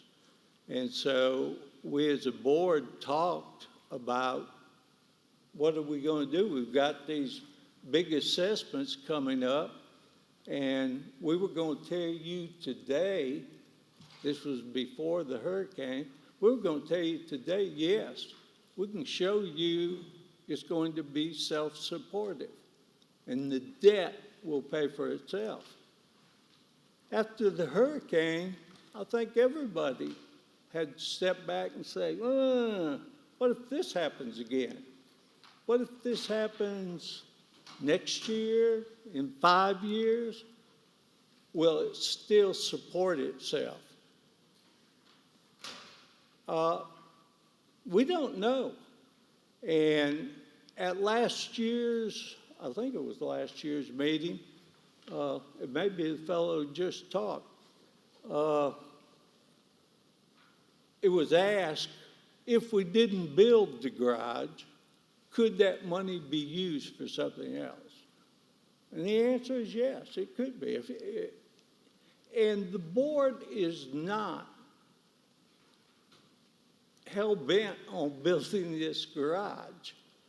We had the majority of the people wanting it, being more convenient, and when we thought it could be self-supportive, and we still feel that it can, bar something that's happened like this hurricane. So for us to stand up here and tell you it's going to be self-supportive, you won't be paying anything for this parking garage, you will gain 163 parking spots if there's not a hurricane, if there's not a disaster. And so it's something that we decided to put off voting on until the next annual meeting because of all the assessments and money that was going to be spent now. But we must realize that we will lose the east parking lot if we don't start construction on the parking lot attached to Turquoise Place by the end of the year. And it is strictly your decision. I negotiated before we even started talking about this building a parking garage. In fact, Larry was on the board, and Larry had some property. We were looking for cheap property that we could use as a parking lot. And as most of you know, there no longer is cheap property in Orange Beach that can be used as a parking lot. I drove through the Life Church parking area one day, and I thought, good gracious, look at all the parking they're not using. And they have.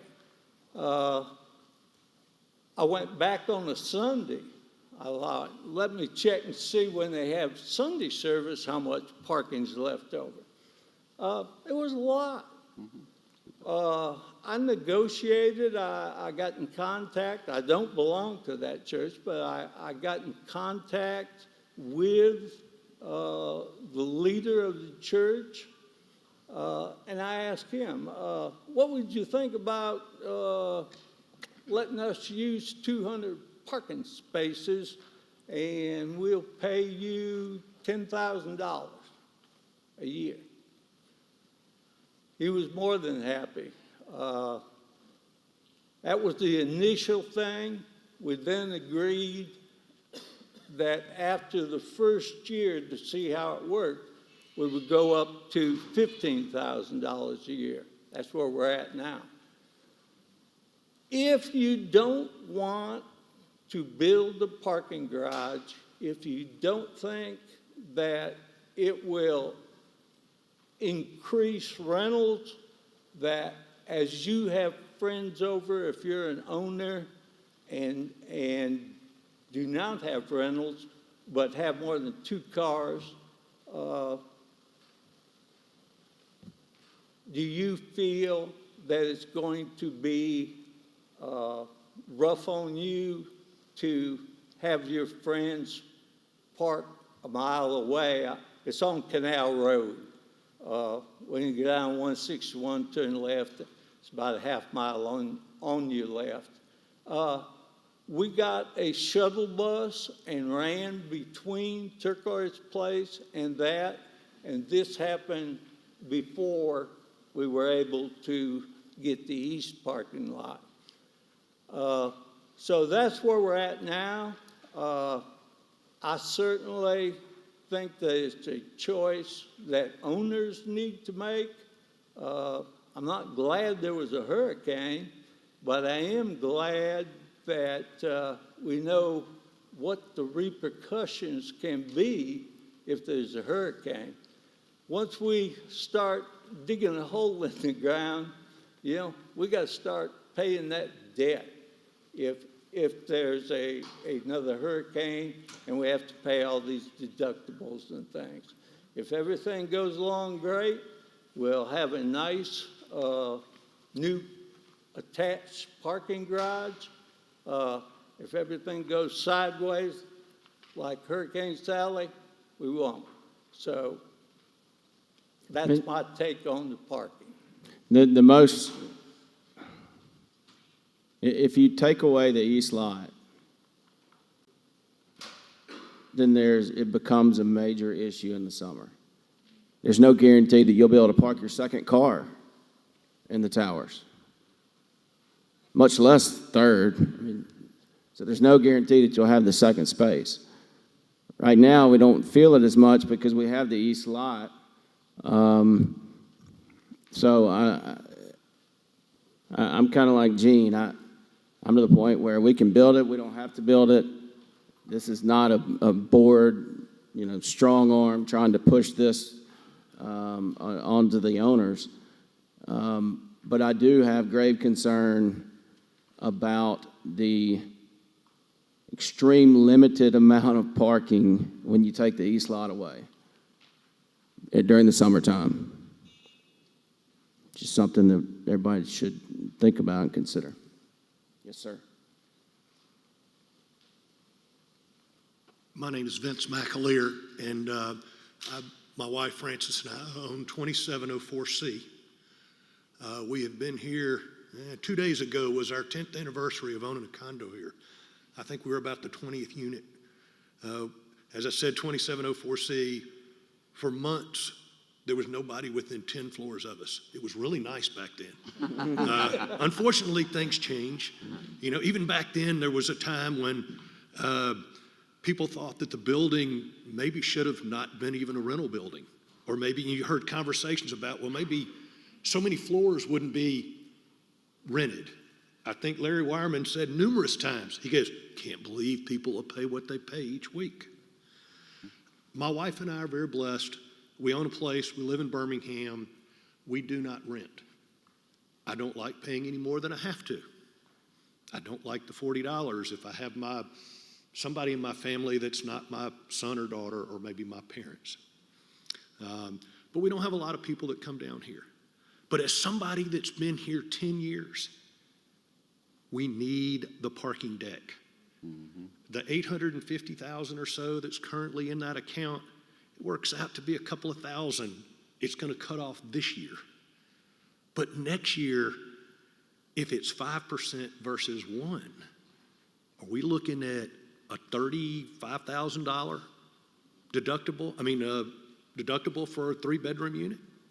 Somebody do the math real quick. It'd be 5 times whatever it is this year. Okay. So we can eat up our $850,000 a day. But we lose fixing something that I see as the biggest complaint problem we have in our building. We can blame that on the city. Mr. Kessling, I would love you to go to the city and tell them we need to the end of the following year to break ground because of the hurricane. You need to sell that to them. We can't do it yet, but at the end of the day, we don't want to lose this opportunity to solve the biggest complaint. You couldn't pay me to be a guard in this place on any holiday weekend, much less the month of July. Okay. I have watched people get cussed out. Yeah. I have watched owners lose their temper to the point that it was almost silly that the guards were trying to find somebody and an owner went ballistic. That's not who we are. And we need to resolve this for the guards. We need to resolve it for the renters. And it's not bad for me every now and then to use it. I'm not really benefiting from this, but I think as a whole, don't use the 850. I think it's a mistake, and I think we need to try to get this building done. Maybe you can convince them to give us a year because of Sally. If you can do that, kudos. But we need this. And I just think it's the right thing to do for one of the biggest problems we have here. Well, Don't need an thank answer. you. And that's the general opinion I got when we started this procedure, as I said, to make it where owners didn't have to use the money to build this. Jason and I've had an ongoing relationship with the city council. I've had private meetings with the mayor. We've become friends. I don't know that we're friends enough to get that extended, though. But Jason and I went and talked with the mayor, 3-4 months ago, maybe? We met in his office. And, I think the mayor, in fact, he volunteered to come to this meeting. We just felt like with all the expense going on right now, that it probably wouldn't be fair to vote on that today, that we were going to do it. I felt after the meeting I had with the mayor, I felt like the mayor did understand. I think he wanted to help, but he was unsure that city council would go along with it, to be honest with you. When he helped us get the east parking lot, that is the only parking that the city ever let be on the beach side. And that is a rule that they go by. They made the exception for us. We had to show him plans. We came up with money, what it would cost, how we thought we would finance it, and they were very good to us. But there are city council members that are very strong. There shouldn't be any parking on the ground on the beach side. And as far as going back to the mayor, Jason and I do that. I don't have a problem. If that's what owners want, that's what we're for, to do what you want, we'll do that. My personal opinion, I don't think they'll go along with it. But that's where we're at. Yeah, I'm Kurt Hansen, C1509. I'm one of the few four-bedroom owners that I think have spoken here today. And having a four-bedroom, I definitely want more parking and want to proceed and agree exactly with the gentleman that spoke previously. I guess one thing I would like to say, if we get lucky enough to get a parking garage, I would like to see the parking spots reassign where you could get two to the same unit together. And when it's all redone, I think that would be a huge benefit. But I was just wondering if there's a way we could go ahead and close the discussion and move forward with a vote, or how best to go ahead and... Yeah, we do have a motion and a second. So what we can do is we can do a hand vote, and if it looks like it's really going to be close, I do have a ballot because we want to make sure that the voting is clear.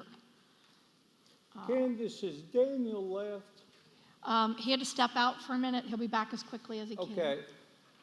I think one of the things that has come up before in reading some of the old minutes and things, and I agree with you, it'd be very handy to have two parking spaces close. But as far as condo law, I think Daniel, our condo attorney, has stated that those are deeded parking spaces, and because they are, it's a very complicated process to be able to move and exchange parking places. Yes.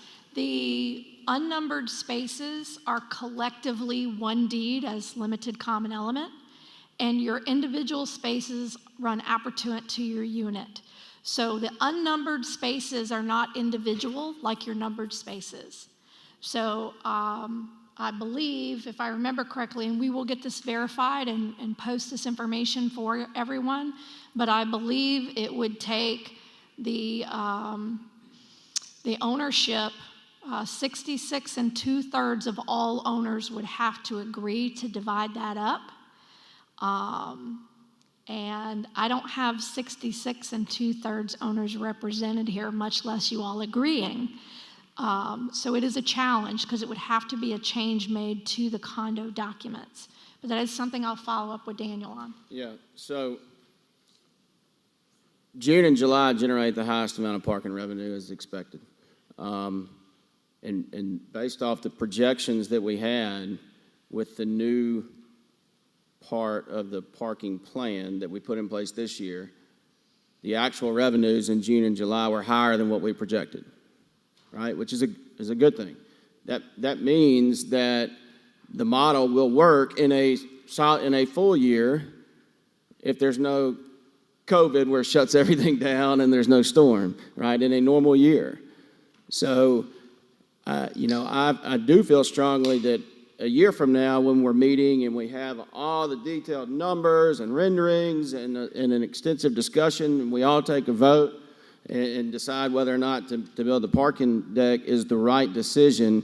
But I'd hate to kill that possibility by voting today to spend all the parking reserve funds that we've been trying to build up. I think since we have a motion, Candace, we need to vote, first of all, to see if we have a second, and if the motion to... We have a second. The first There thing is a that I'll second, do, excuse me. the first thing that we would do as a point of order is just ask if the person who made the motion would like to withdraw it or not. That would kill that. said no. Okay, that's fine. Larry, do you have something else before we vote? Well, I don't want to get into a can of worms, but do we have the permission from the folks that we're going to build a parking garage in front of to go build a parking garage? We're going to greatly affect the value of their units. In front of. I'm sorry? What are you In talking units? I'm not following you. Well, let's say that I own 601, okay, or any unit up to the 7th or 8th floor. I got this unbelievable view that's going to stay the same because the city's not going to allow anybody to build anything next door, right? Now, You can build a house there, or, I mean, you just can't. The parking deck's not going to be that tall. Yeah, it's I'm not going to sorry? get, the It's not parking that deck's only going to be, what was it, 3 levels, I think? 3 or 4. And then it's going to have some kind of amenity on top, so they wouldn't be looking at, the top of a parking deck.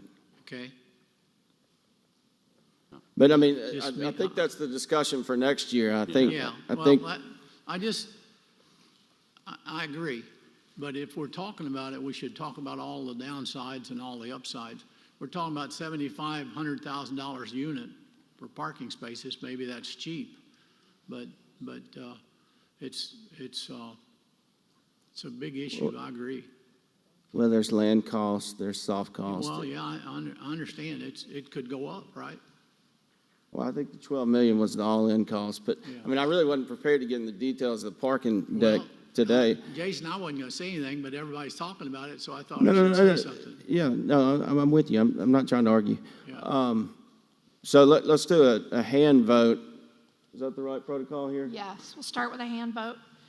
For Hold anyone, on, let Connie. Just make sure we understand the motion. I know it has to do with using the parking reserve, Right. but didn't the motion say for the Hurricane assessment. assessment?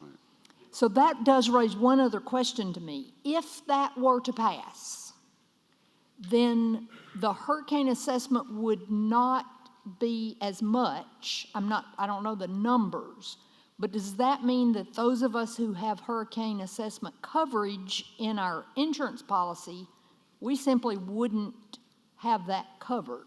that would be correct. If you, Yep, that's right.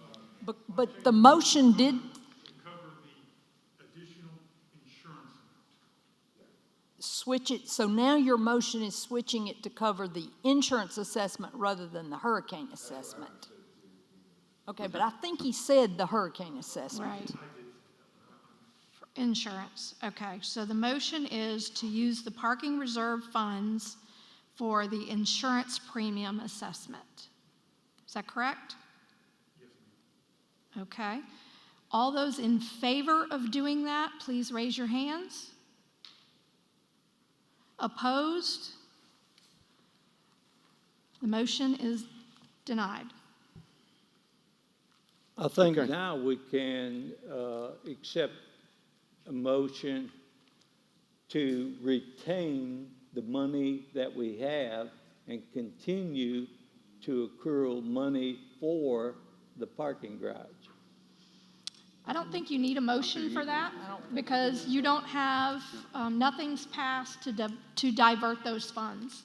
Yeah, I think we're good. So we'll just keep doing what Let's we're keep doing what we've been doing. Right. All right, sure. Randy at 27 OAC. Could we set up a system, Candace, that allows people that aren't going to come, we're not going to come July 4th, that crazy week. So my parking space is available. Could we allow some system to set up that we would give you back those parking places so we could get you? We've looked at that as far as numbered spaces go, and the management of it is very difficult. You would actually be surprised at how many owners will call and tell me that they're not coming or we can use their space this week to be helpful, not realizing that their children are already here. That actually happens a lot during spring break, July 4th, and a variety of other times. So logistically, it's very difficult to manage that. And if we do need space, we have reached out to individual owners. But We've had owners come down for emergent situations. They had family that got flown to Sacred Heart Hospital, things like that. So what we do is we will use up every unnumbered space. Right. And So we're in essence doing that with the second space right now, based off the occupancy. They go in the pool and determine how many we are able to lease out for the overflow. Right. But something doesn't make sense, because we have a system today where we have to register every car that's going to be here. I had to register to have a spot and be able to come this week. Why can't you do the math? You don't register your vehicle if you are an owner who does not rent, or if you are just an owner who rents, but you're occupying your unit. So I'm an owner who rents. Right. You know when my spot's occupied. I do. You know when it's not occupied. Right. I do. What's logistically challenging about that? But again, we have a lot of owners. A third of our owners don't rent. They're not required. All right, but hold on.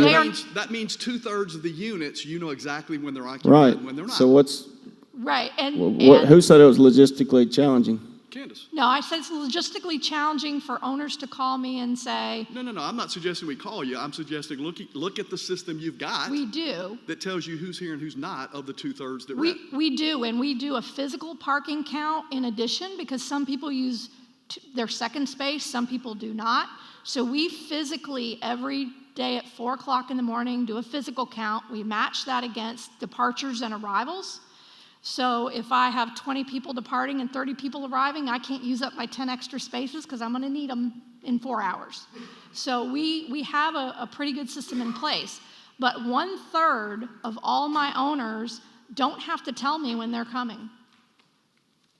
So I don't know if they're going to be here or not. I don't know if they're going to have one vehicle or two. So we have to leave a certain number of spaces open because it's your right to have use of it. So we don't give away or sell every single space. The exception being especially July 4th. There are no spaces left at 4 o'clock on July 4th. None. I've got people parked in fire lanes. I've got people parked everywhere.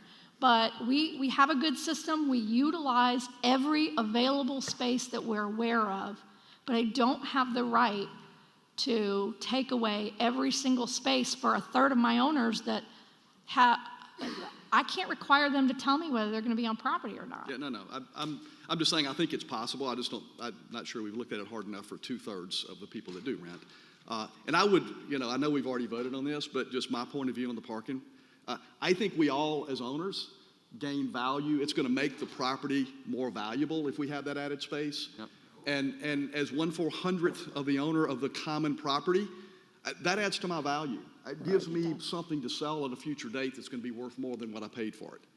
And somebody else is paying for it. That's the best kind of value you can add. Yep. That's just my 2 cents. Right. I want to pitch the same thing that he said, because I believe we just showed a hand that this thing is possible, and we've got a positive. So I want to say, and somebody else can make the motion, I just want to suggest it, as the board, we give the board the right to move forward with this before next year, and somehow you guys report somehow in the middle of the year to tell us what this possibility is, because it sounds like we're all showing. Well, we have the lease for the east lot through, I think it's September, all right? And then we have this meeting in January. And if it's approved in January and then we start construction in February, all right, that means that we would only not be able to use the east lot from September to February, the least busy time, right? And then we start construction. I feel certain the city at that point will grant us the extension, however they want to word it. But if we can tell the mayor, look, we're going to build the parking deck, the owners are in support of it, we got financing lined up, and we're going to start on this date, I think we'll be able to get the extension. All right, so that's kind of where we are. But I don't know that we're prepared to vote on it today.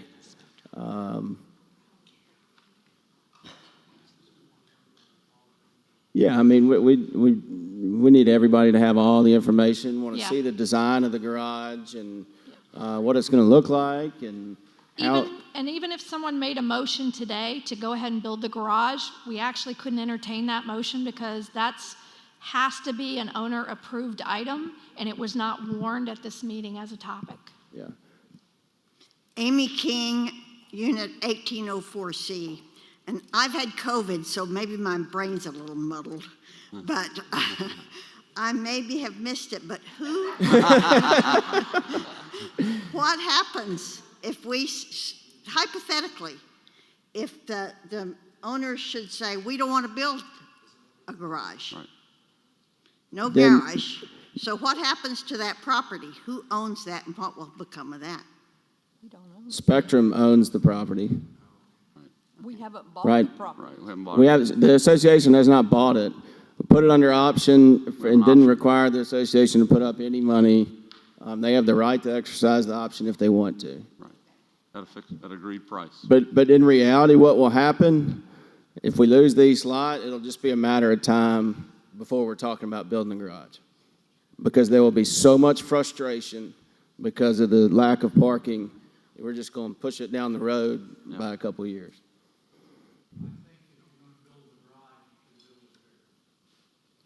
Okay. That's a discussion for next year. All right. So in an effort to make sure that we're not still here at 2 o'clock, would anybody like to make a motion to approve the 2021 budget?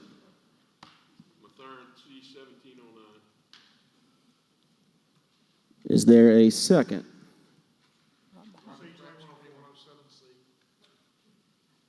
I'm sorry, somebody pick one and say it again. Okay. All right, so we have a motion and a second. All in favor? Aye. All right, any opposed? All right, motion carries. Cool. All right. The assessment part of it, I mean, we've already talked extensively about it. I think at the end of the day, if you do have I think what's most standard, sounds like, is $5,000 for the special assessment insurance coverage.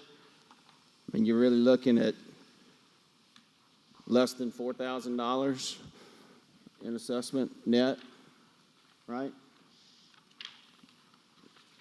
Did I do the math right? I mean, that's really not that bad if you have that insurance coverage. I mean, $4,000 and all the improvements that are going to be made. Now, if we have it again next year, it's a whole different story. So are there any other discussions or questions that we haven't covered already related to the assessment? Not for the insurance assessment. We were waiting No, till. sir. Yeah, we were waiting for this meeting because the board wanted to have the owners decide, do you want the assessment or do you want your dues increased because of the insurance premiums? I mean, I didn't know, but we have not been billed yet. Right. We've been Right. billed for the hurricane, Correct. but not for the insurance yet. Correct. Right, because if the owner said we want to include it all in dues, then we wouldn't have billed it. Yes, sir.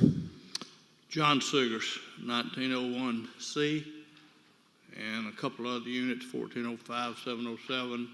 Sharon and I live here full-time, or we used to, until September 16th. But I've got a question about your ideas and Candace's idea of what's going to happen in the coming year on income. I live in one unit, the 4-bedroom, and we rent the 2 3-bedrooms out, and it affects my budget pretty heavy with COVID and the hurricane this year. Took a pretty big hit having 2 units and not being able to rent them out and everything now.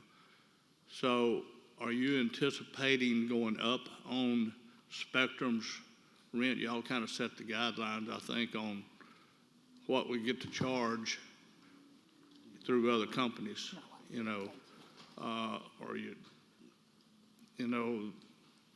are we staying the same on the parking at $40 and all that too? I can definitely answer that. The parking program will stay the same. And the rental rates, albeit it's not really a topic association related, I'll be happy to cover it. I expect for the rental rates to be fairly standard or comparable to what they were last year. I We're not going to do any big discounts or anything like that from a Spectrum Resort standpoint. And I expect for rental revenue to stabilize and be more of a normal year. So we're hoping that they stay as good as they did last year, you're saying? Well, I mean, so it sounds like, I mean, Spectrum actually had a pretty good year in 2020 by and large. The units that we manage, even though March and April we had almost zero revenue, but once the beach reopened in May, June, July, I mean, it was like opening the floodgates. So I expect for 21 to be more like 19 or 18, 17, just taking away the volatility of it. All right, that's it. Thank you.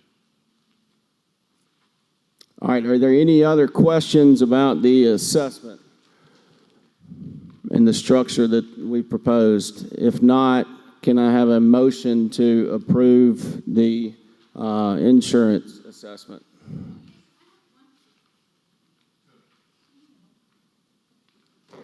I'm Brenda Gonzowski, 2402C. You guys kind of skimmed over on the PPP. I'm wondering, are we going to pursue that? You mentioned that we were eligible, but you guys didn't want to. Are they going to check into that a little bit more? Or is it done? Well, because you have PPP1 it's really, and now PPP2. I mean, my position is it's really not an association matter. I mean, the association's not eligible to apply. But we pay those salaries in those expenses. Right, but I mean, there are other businesses in here where your customers pay the salaries of your employees, and if you got PPP money, did you pass that on to your customers and provide them services for free?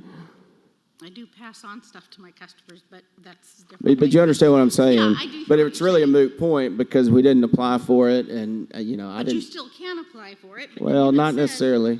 What do you mean, not necessarily? Well, because there's size limitations, right? And there is some common ownership between Yates and Spectrum. Okay, but All was right. it because it's a conflict? But no, there are these things called affiliation rules, right? And if there's an affiliation, then you're basically looked at like you're the bigger company. So then Yates is large enough that they don't qualify for the PPP, and because one could interpret it as if there's an affiliation. And I don't 100% agree. I was in favor of going after it, all right? But there are others that were in favor of not pursuing it. Okay, others meaning like Who were the others? Like legal risk management. Okay. Right, and so we didn't do it. I mean, that's really the end of that discussion. Okay, because I'm all for paying the less I have to out of pocket, the better. So if there was some free money somewhere, I'd surely like to capitalize on it. It's not free. It's not free either, yeah. It's free so much. Okay, then the other thing is on the reserves. What are they for? I mean, when can they be used and when are they used? And I'm not saying use all of them, but can some of it be used? Isn't it?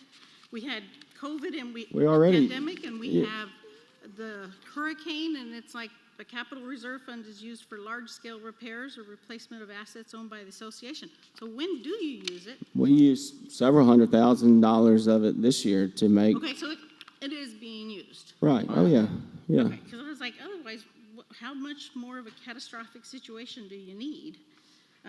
We have monies that come into the reserves each year, and then monies that go out of the reserves each year for those capital projects. But we're trying to grow the balance so that the monies that come in are more than the monies that go out. Okay, and then another completely unrelated issue is on our condo attorney. Is there a term for him, or is he going to be on there forever? As long as we want him to. The association attorney? Yeah. Well, I'm assuming the association would always have an attorney, and We if the would want board, one, but is there a and if term the set for board's one? not happy with this attorney's performance, they can opt to replace him with another attorney. The board or the association? The board, the association If is you have issues, then I think that's probably more appropriate than see me one-on-one and let me hear about it. Okay. I mean, there's no long-term contract or anything like that. We can change attorneys whenever we'd like. Right. One of the things I think too is confusing for some owners. The association has legal counsel. The association is a legal entity. It is one legal entity. Okay? Each individual owner is not necessarily covered by the association attorney. The association's liability, the board's actions, that sort of thing, but the association is its own legal entity as a whole. And Daniel can better explain that. Hopefully he'll be back in here shortly. But if there's specific concerns about legal representation, we're open to hear those. All right. No, the he opposite. represents the association as an entity. He doesn't represent the board members individually, he represents the association, which you are a part of. All of us. He keeps us all out of trouble. Or tries to. Is that what you? Not necessarily. Why? Well, the board is responsible for hiring and firing the attorney. Right. Right, yeah, no, that's right. But the board's not, you wouldn't necessarily have to change the board to change the attorney. No. Okay. Right. Correct.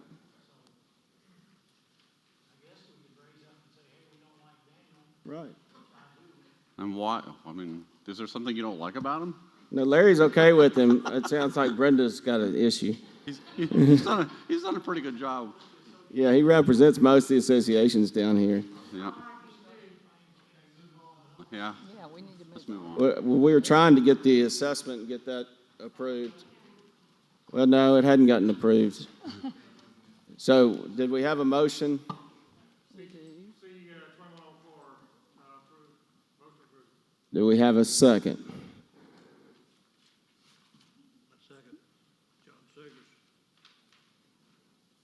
All in favor, say aye. Aye. All opposed, say no, no, nay. Either or. All right, motion carries. Is there something you'd like to address, Larry? No, well, no.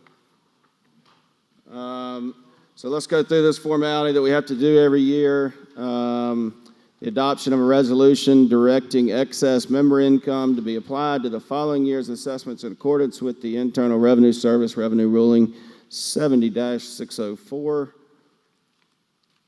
Not sure why. We need a motion every year. We need a motion to. All right, Larry, is there a second? Second, the 1102, 1103. Thank you. All in favor say aye. Aye. Any opposed? Motion carries. Then we have the parking garage. I'm hoping we adequately covered that. Yes? Yes. All right. Yes. I think we did. Election of directors. Right, so we would start that by those who've been nominated to give a brief. Including current board members? Or? Yes. All right, so up for re-election this year, current board members are Cindy, Jacob? no, I'm sorry, Cindy's with me and Connie's with me. So Jacob, Brent, and Jean. Right.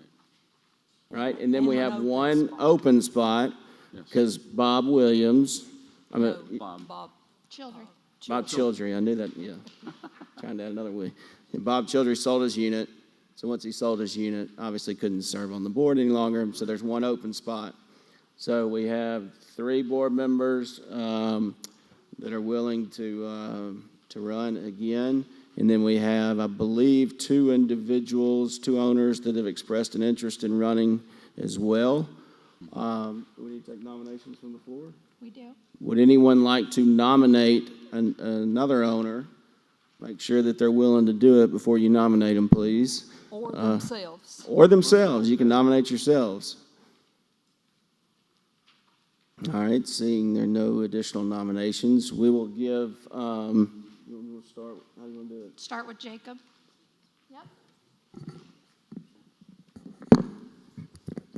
Hi, Jake Caparo. I've been on the board for a few years now. I'm an attorney in New Orleans and have been an owner since 2014. I've been happy to serve on the board, and we have a lot of important things coming up. Although we've got a lot of the reconstruction that's already been accomplished, we still have a long way to go in getting things done. And I would suggest, having the continuity in the board that we have now, will certainly facilitate getting all that done, quicker and better. And also, if you read the little bio sheet, you'll notice that, what I understand, one of the major complaints besides parking is some of the telecommunications products people would like to see better all the time. And we've made a number of improvements and improved it greatly from when I first got on the board. But as you'll note that, we're hoping with sending out bids for new telecommunications projects coming up toward the end of this year, that we can certainly get you guys, all the benefits of renegotiating and getting some RFPs out real competitive to get a better product at a cheaper price. And that was actually my reason for getting on the board initially years ago, was to try to get a better product for you guys. But we had a contract in place, and now we're at the end of that term.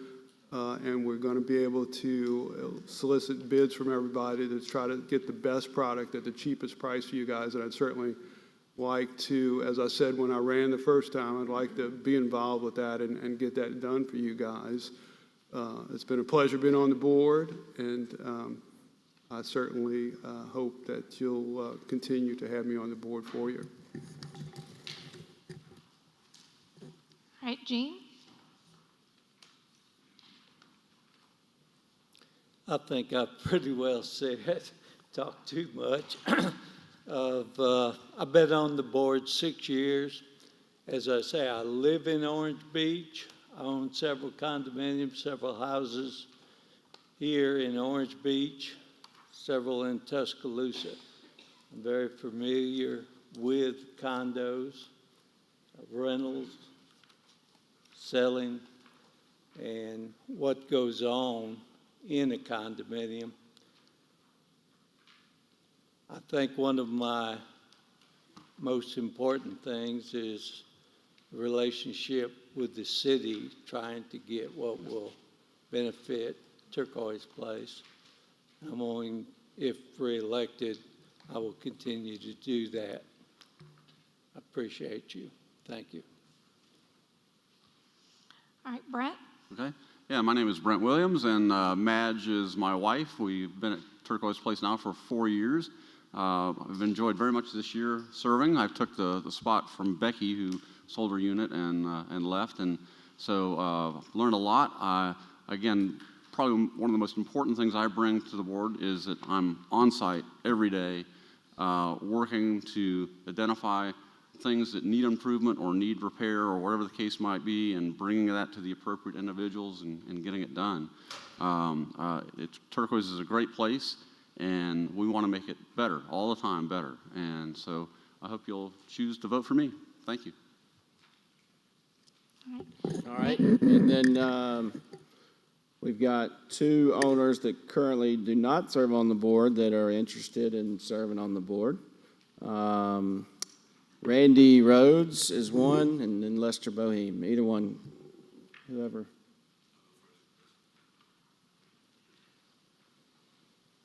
I'll try to face this way so you guys can see me.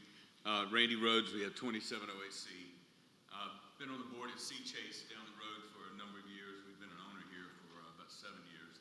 So I understand the dynamics of the board and understand kind of what the requirements are. You might ask why you want to do it again, but I think it's important for us all to have people that you can trust, and people that you can count on to keep the value of the property going and do the right thing as you guys have done. I'm proud of what they've done. I'm proud of what Candace has done. We've got a great opportunity to continue that. And of course, this this next year will be a lot of challenges. I'm involved in running a company now, so I'm very involved in operational construction, management, obviously, keeping that place running. And due to COVID this year, it's been a tough year, and we were able to survive and have a successful year at the end of our year. So anything I can do to help, I'd love to be a part of it and keep the value of this property going. And like I said, I like what we're looking forward to. Let me know how I can help. All right, Lester?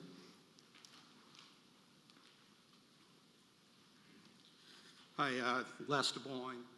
I'm one of the original owners here, 10-plus years. I own 1001D, 1002D, 901C, and I have a cabana number 4. And I served on the board here for several years. I've kind of semi-retired, and I have a little more time to dedicate to the board now. And I'd appreciate y'all voting for me. Thank you. All right. Thank you, everyone, for that. So does everybody have a ballot, I hope? You should have gotten it when you came in. So if you would, just fill that out, put your unit number, and then mark who you are voting for. Please make sure you vote for no more than 4 candidates, otherwise your ballot would be invalid. So vote for 4 candidates, and then our team will come and collect those from you. So you can vote, yeah, up to 4, but no more than 4. Correct. Yes, Lester. Just a real quick note. You don't have to vote for 4. You can vote for 1, 2, 3, Correct. or 4. No more than 4. Yeah. Yes. That's what I just said, right? You can't vote for the same person 4 times. When you finish, if you'll just hold it up and our team will come around and gather those for you. We got Dominion voting scanners back there.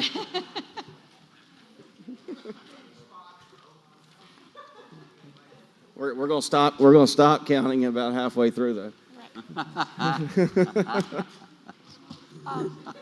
George, And there you got a little I think suitcase back there. George Middlebrook was asking how many spaces are open. Jacob, We make sure have- they get ours. We have 3 board positions that the board would like to continue to serve, and then we have 1 additional space available. So four people will be elected today. Get on while he's up here. They're literal about that, aren't they? There we go. Behind you. I think you want that thing. Oh, were we supposed to leave that attached? I did. I hope not, because I wrote all over it. Oh. I think they got it out. They got it, yeah, I'm sure. While we're doing that, we mentioned the telecommunications. We've got 5 different companies that are interested in bidding on that. So the RFP process, we're drafting, the drafting is underway as we speak, and hope to get that wrapped up here in the very near future. Then the RFPs will go out to all the interested companies that are interested. And I think the current contract runs through September, I believe.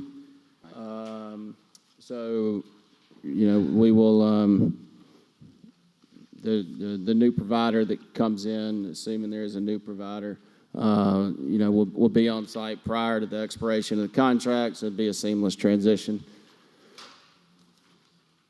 Can I say something about the telecommunications, please? Sure, Larry. Sure. I have run the telecommunications since we started this building in 2003, 2004. I believe that we've done a good job, contrary to what Mr. Jacob thinks. And well, that's true for lots of things, Jacob. Yeah, yeah.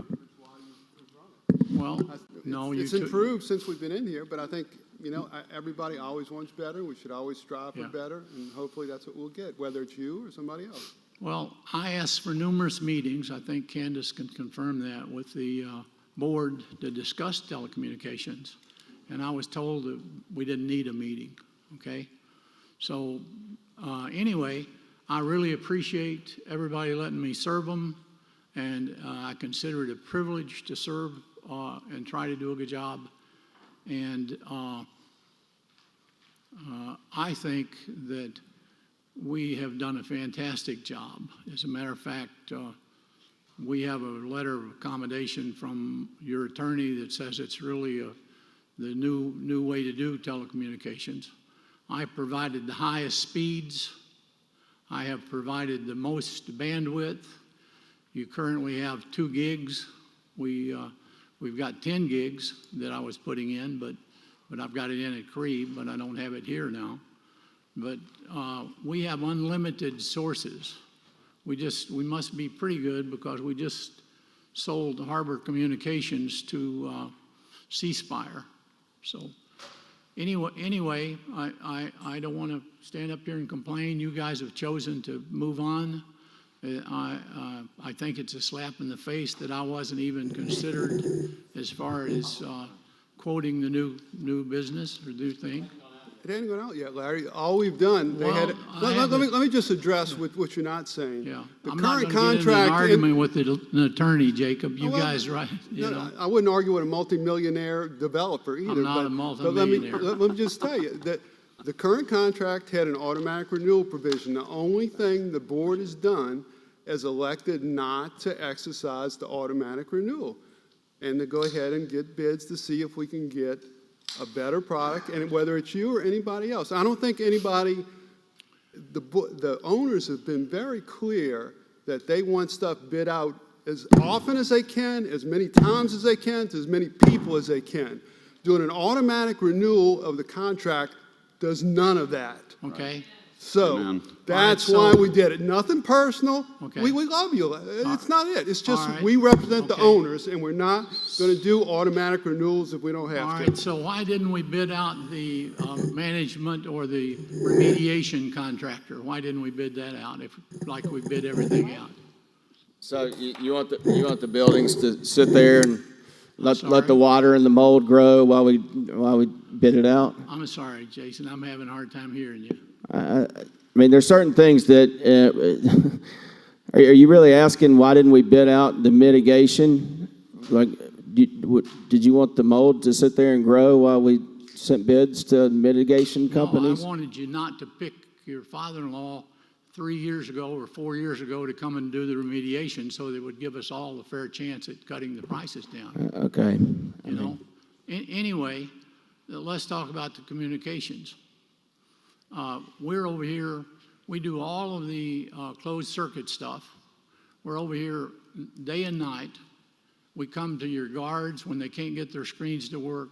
We put, lots and lots of stuff that we do. We do all the elevator cameras. We do all the pool phones. We do all of that stuff, and we don't charge anybody for any of that stuff.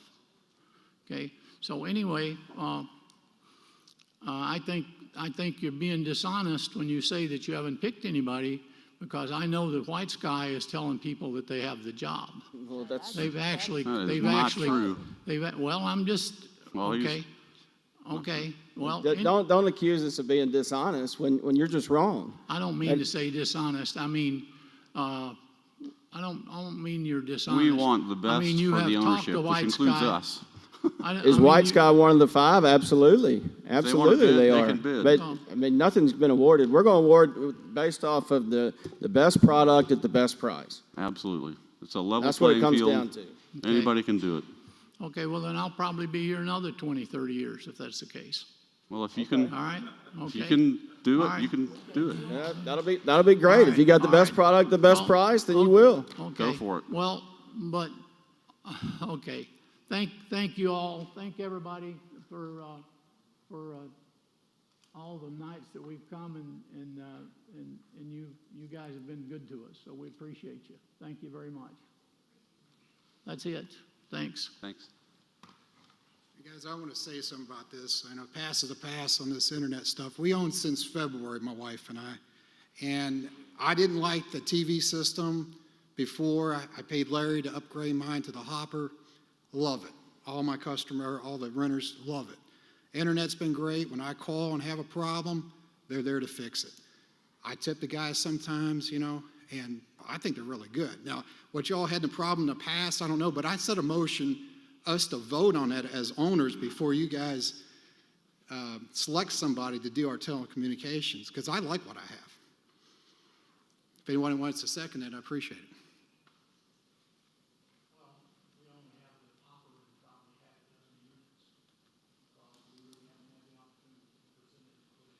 So are you staying in the telecommunications business now that Harbor sold? No, I understand.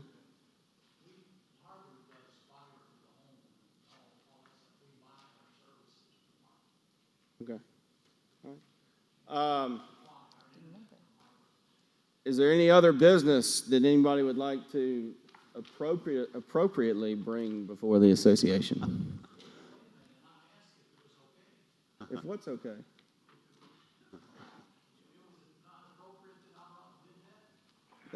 My comment was not directed to you. I'm just reading from the agenda. I didn't say it was inappropriate.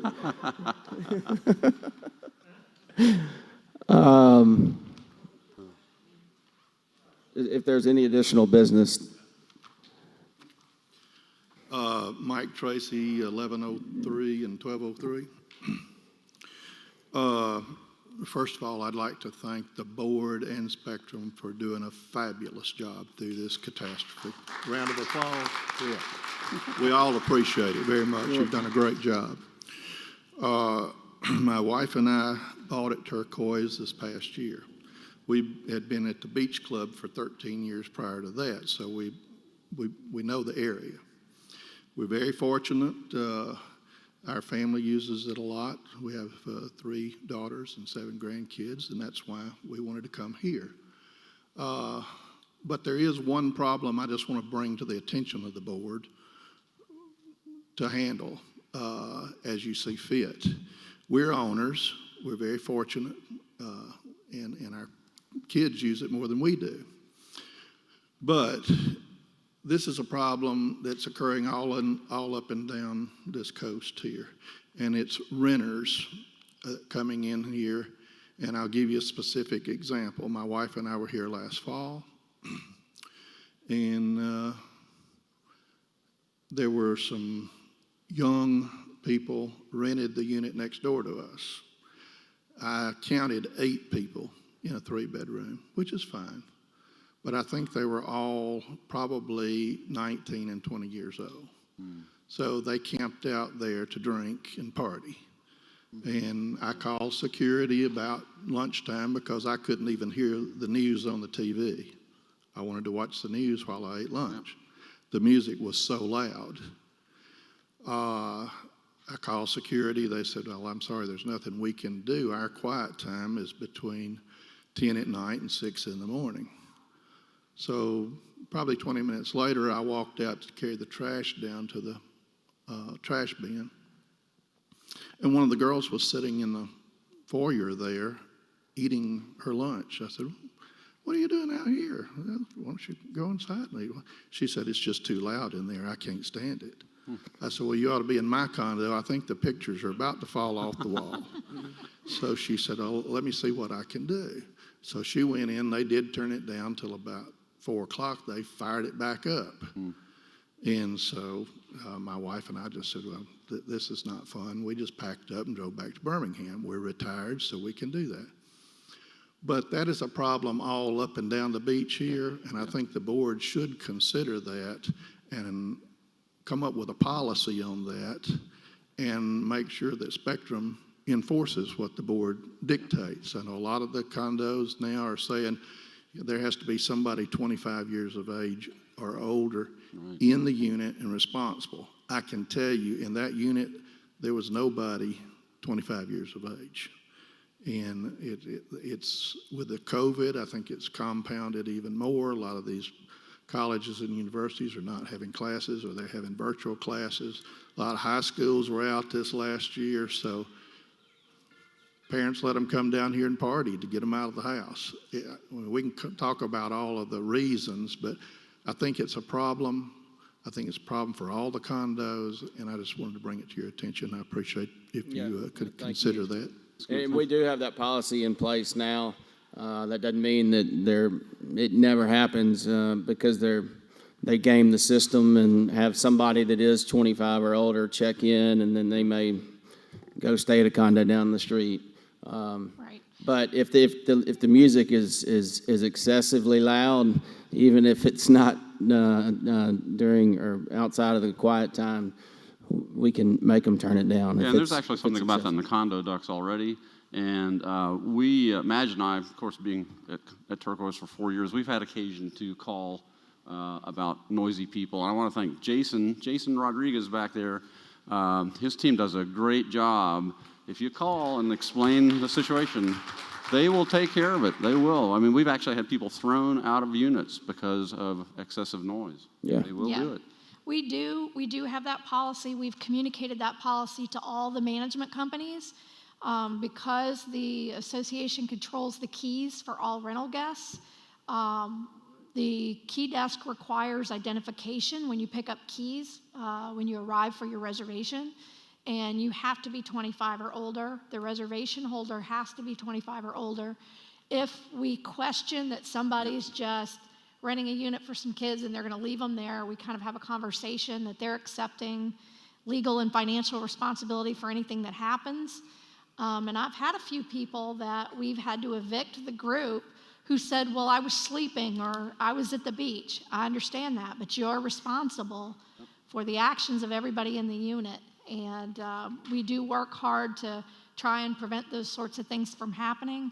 I can also tell you that this past year, because of the COVID relief packages and the free money, we had a lot of people who are not our normal clientele.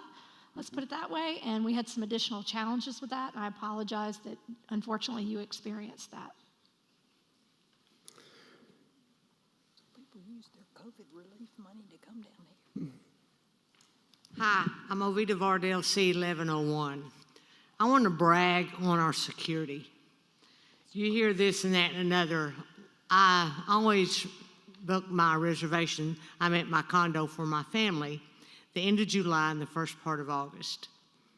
And they go in and out. And I went down, I always go and get my parking passes for my son or my daughter before they arrive and go meet them down there and get a parking pass. Because I knew Candace had said, it's going to be crazy, you can only check in Tower D, I said, okay. So I go get the parking passes, and my son was texting me, telling me about where they were at. So I go down on the sidewalk by the little tree, waiting for them to pull in to give him his parking pass. Because everyone had to go to Tower D to sign in, and then turn around and come back to park in Tower C.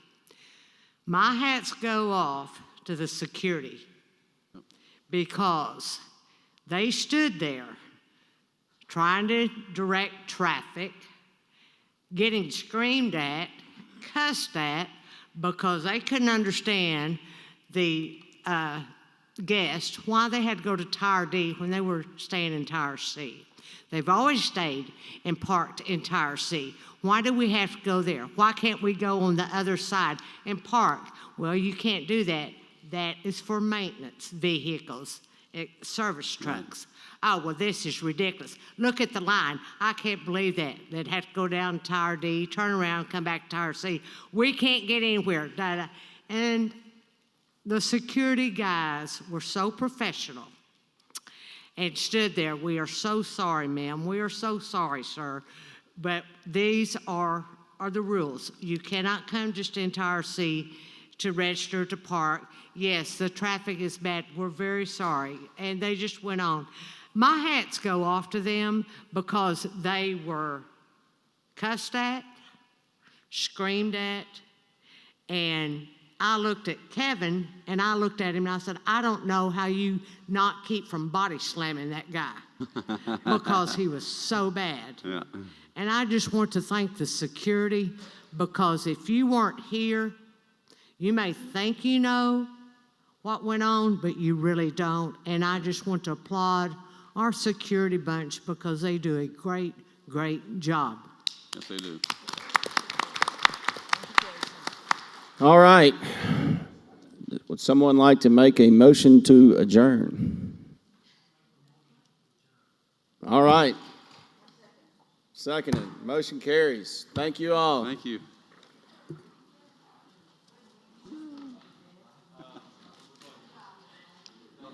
We will announce the election results on the ORC this afternoon.